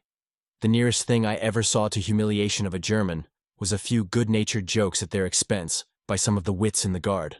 The English know how to play fair with an enemy when they have him down. I had about given up hope of ever getting out of the army when I was summoned to appear before the traveling medical board. You can wager I lost no time in appearing. The board looked me over with a discouraging and cynical suspicion. I certainly did look as rugged as a navvy. When they gave me a going over, they found that my heart was out of place and that my left hand might never limber up again. They voted for a discharge in jig time. I had all I could do to keep from howling with joy. It was some weeks before the final formalities were closed up. The pension board passed on my case, and I was given the magnificent sum of 16 shillings and sixpence a week, or $3.75. I spent the next few weeks in visiting my friends, and eventually, at the 22nd headquarters at Bermondsey, London, SC, received the papers that once more made me a free man. The papers read in part, "He is discharged in consequence of paragraph 392, King's Rules and Regulations, no longer fit for service." In another part of the book you will find a reproduction of the character discharge also given. The discharged man also receives a little silver badge bearing the inscription, "For King and Empire, services rendered." I think that I value this badge more than any other possession. Once free, I lost no time in getting my passport into shape and engaged a passage on the St. Paul to sail on the 2nd of June. Since my discharge is dated the 28th of May, you can see that I didn't waste any time. My friends at Southall thought I was doing things in a good deal of a hurry. The fact is, I was fed up on war. I had had a plenty, and I was going to make my getaway before the British War Office changed its mind and got me back in uniform. Mrs. Putty and her eldest son saw me off at Euston Station. Leaving them was the one wrench, as they had become very dear to me. But I had to go. If Blighty had looked good, the thought of the USA was better. My passage was uneventful. No submarines, no bad weather, nothing disagreeable. On the 8th day, I looked out through a welter of fog and rain to the place where the Statue of Liberty should have been waving a greeting across New York Harbor. The lady wasn't visible, but I knew she was there. And even in a downpour equal to anything furnished by the choicest of Flanders rainstorms, little old New York looked better than anything I could imagine, except sober and staid old Boston. That I am at home, safe and free of the horrors of war, is to me a strange thing. I think it comes into the experience of most of the men who have been over there and who have been invalided out of the service. Looking back on the awfulness of the trenches and the agonies of mind and body, the sacrifice seems to fade into insignificance beside the satisfaction of having done a bit in the great and just cause. Now that our own men are going over, I find myself with a very deep regret that I cannot go too. I can only wish them the best of luck and rest in confidence that every man will do his uttermost. Chapter 16. Suggestions for Sammy. I cannot end this book without saying something to those who have boys over there and, what is more to the point, to those boys who may go over there. First, as to the things that should be sent in parcels, and a great deal of consideration should be given to this. You must be very careful not to send things that will load your Sammy down, as every ounce counts in the pack when he is hiking, and he is likely to be hiking any time or all the time. In the line of eatables, the soldier wants something sweet. Good hard cookies are all right. I wish more people in this country knew how to make the English plum pudding in bags, The kind that will keep forever and be good when it is boiled. Mainly, though, chocolate is the thing. The milk kind is well enough, but it is apt to cause overmuch thirst. Personally, I would rather have the plain chocolate, the water variety. Chewing gum is always in demand and is not bulky in the package. Send a lot of it. Lime and lemon tablets in the summertime are great for checking thirst on the march. A few of them won't do any harm in any parcel, summer or winter. Now about smoking materials. Unless the man to whom the parcel is to be sent is definitely known to be prejudiced against cigarettes, don't send him pipe tobacco or a pipe. There are smokers who hate cigarettes just as there are some people who think that the little paper roll is an invention of the devil. If anyone has a boy over there, he, or she, had better overcome any possible personal feeling against the use of cigarettes and send them in preference to anything else. From my own experience, I know that cigarettes are the most important thing that can be sent to a soldier. When I went out there, I was a pipe smoker. After I had been in the trenches a week, I quit the pipe and threw it away. It is seldom enough that one has the opportunity to enjoy a full pipe. It is very hard to get lighted when the matches are wet in bad weather, which is nearly always. Besides which, say what you will, a pipe does not soothe the nerves as a fag does. Now, when sending the cigarettes out, don't try to think of the special brand that Harold or Percival used when he was home. Likely enough, his name has changed, and instead of being Percy or Harold, he is now Pig-Eye or Sourbelly, and his taste in the weed has changed too. He won't be so keen on his own particular brand of Turkish. Just send him the common or Garden Virginia sort at 5 cents the package. That is the kind that gives most comfort to the outworn Tommy or Sammy. Don't think that you can send too many. I have had 500 sent to me in a week many times, and have none left at the end. There are always men who do not get any parcels, and they have to be looked out for.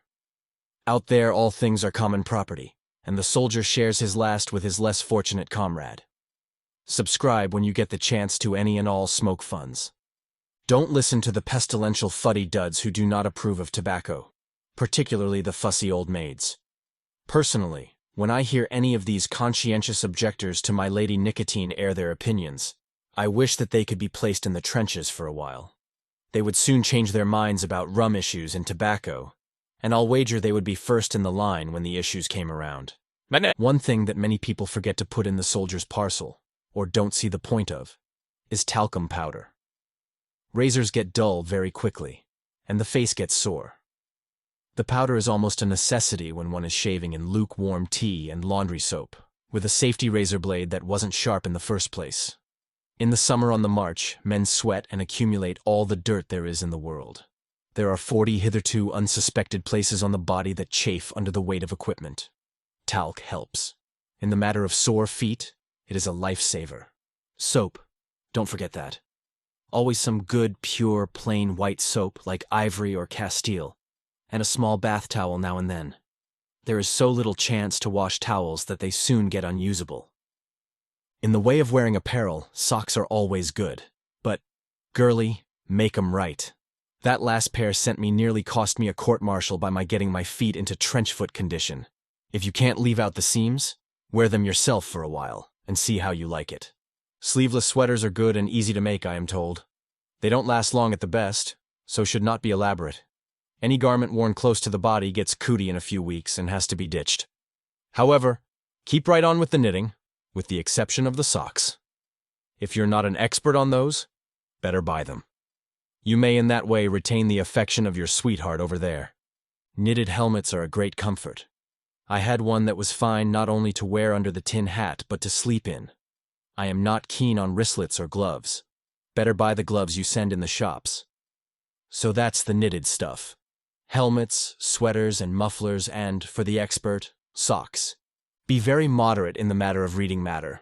I mean by that, don't send a lot at a time or any very bulky stuff at all.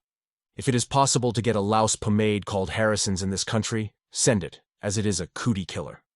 So far as I know, it is the only thing sold that will do the cootie in. There's a fortune waiting for the one who compounds a louse eradicator that will kill the cootie and not irritate or nearly kill the one who uses it. I shall expect a royalty from the successful chemist who produces the much-needed compound. For the wealthier people, I would suggest that good things to send are silk shirts and drawers. It is possible to get the cooties out of these garments much easier than out of the thick woolies. There are many other things that may be sent, but I have mentioned the most important. The main thing to remember is not to run to bulk, and don't forget that it takes a long time for stuff to get across. Don't overlook the letters. This especially if you are a mother, wife, or sweetheart. It is an easy thing to forget. You mustn't. Out there, life is chiefly squalor, filth, and stench. The boy gets disgusted and lonesome and homesick, even though he may write to the contrary. Write to him at least 3 times a week. Always write cheerfully, even although something may have happened that has plunged you into the depths of despair. If it is necessary to cover up something that would cause a soldier worry, cover it up. Even lie to him. It will be justified. Keep in mind the now famous war song. Pack up your troubles in your old kit bag and smile, smile, smile. Keep your own packed up, and don't send any over there for some soldier to worry over. Just a few words to the men themselves who may go. Don't take elaborate shaving tackle. Just brush, razor, soap, and a small mirror. Most of the time, you won't need the mirror. You'll use the periscope mirror in the trenches. Don't load up on books and unnecessary clothing. Impress it upon your relatives that your stuff, tobacco and sweets, is to come along in small parcels and often and regularly. Let all your friends and relatives know your address and ask them to write often. Don't hesitate to tell them all that a parcel now and again will be acceptable. Have more than one source of supply if possible. When you get out there, hunt up the YMCA huts. You will find good cheer, warmth, music, and above all, a place to do your writing. Write home often. Your people are concerned about you all the time. Write at least once a week to the one nearest and dearest to you. I used to average 10 letters a week to friends in Blighty and back here, and that was a lot more than I was allowed. I found a way. Most of you won't be able to go over your allowance, but do go the limit. Over there you will find a lot of attractive girls and women. Most any girl is attractive when you are just out of the misery of the trenches. Be careful of them. Remember, the country has been full of soldiers for 3 years. Don't make love too easily.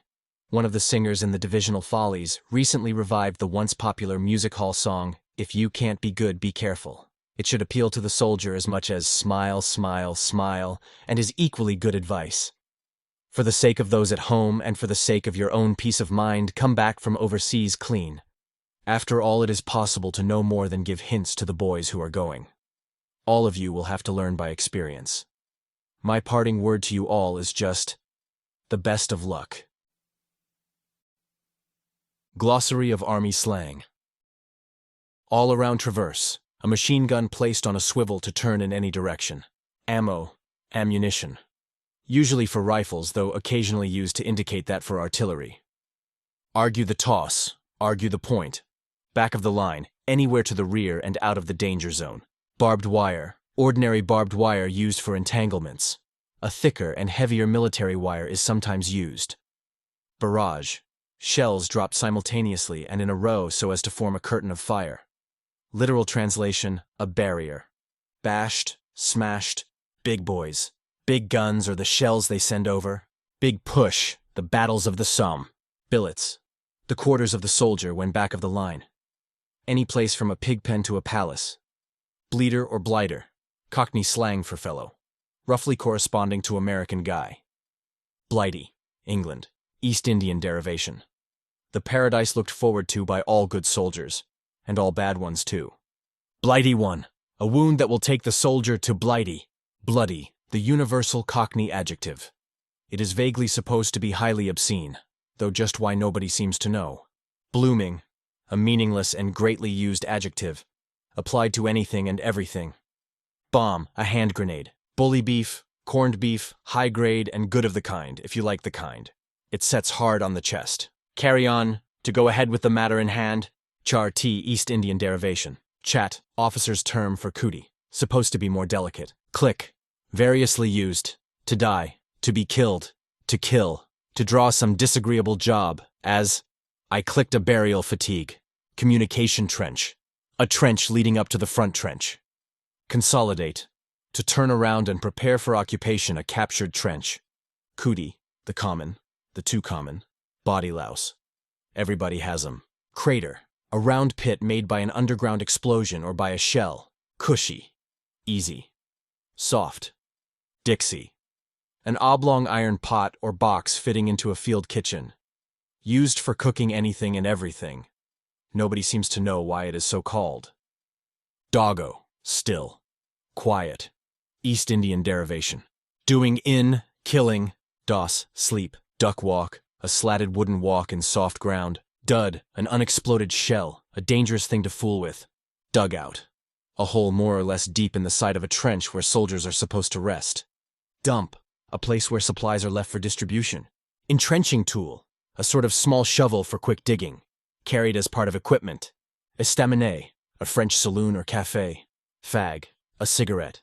Fatigue, any kind of work except manning the trenches. Fed up, Tommy's way of saying, too much is enough.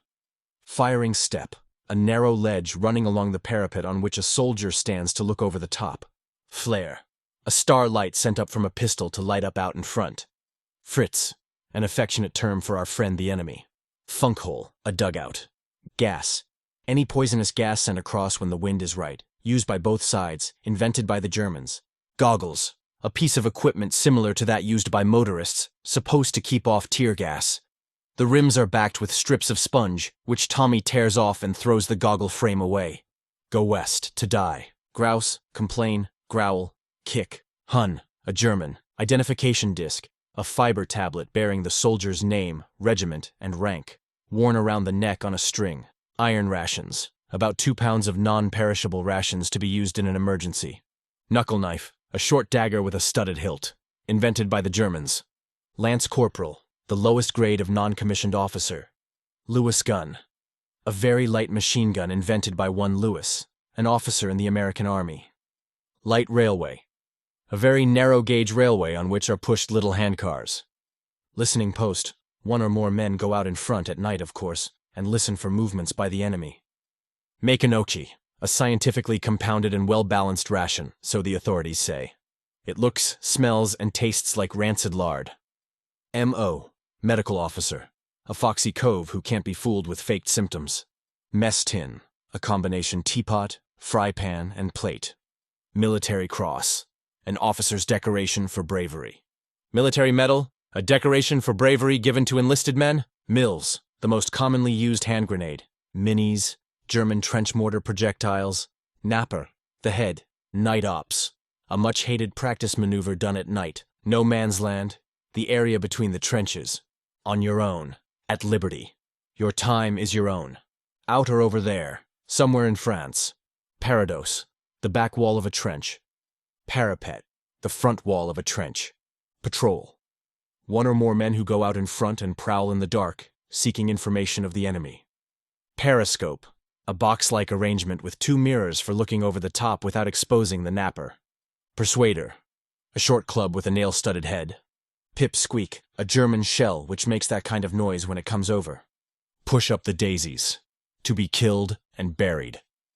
Ration party, a party of men which goes to the rear and brings up rations for the front line.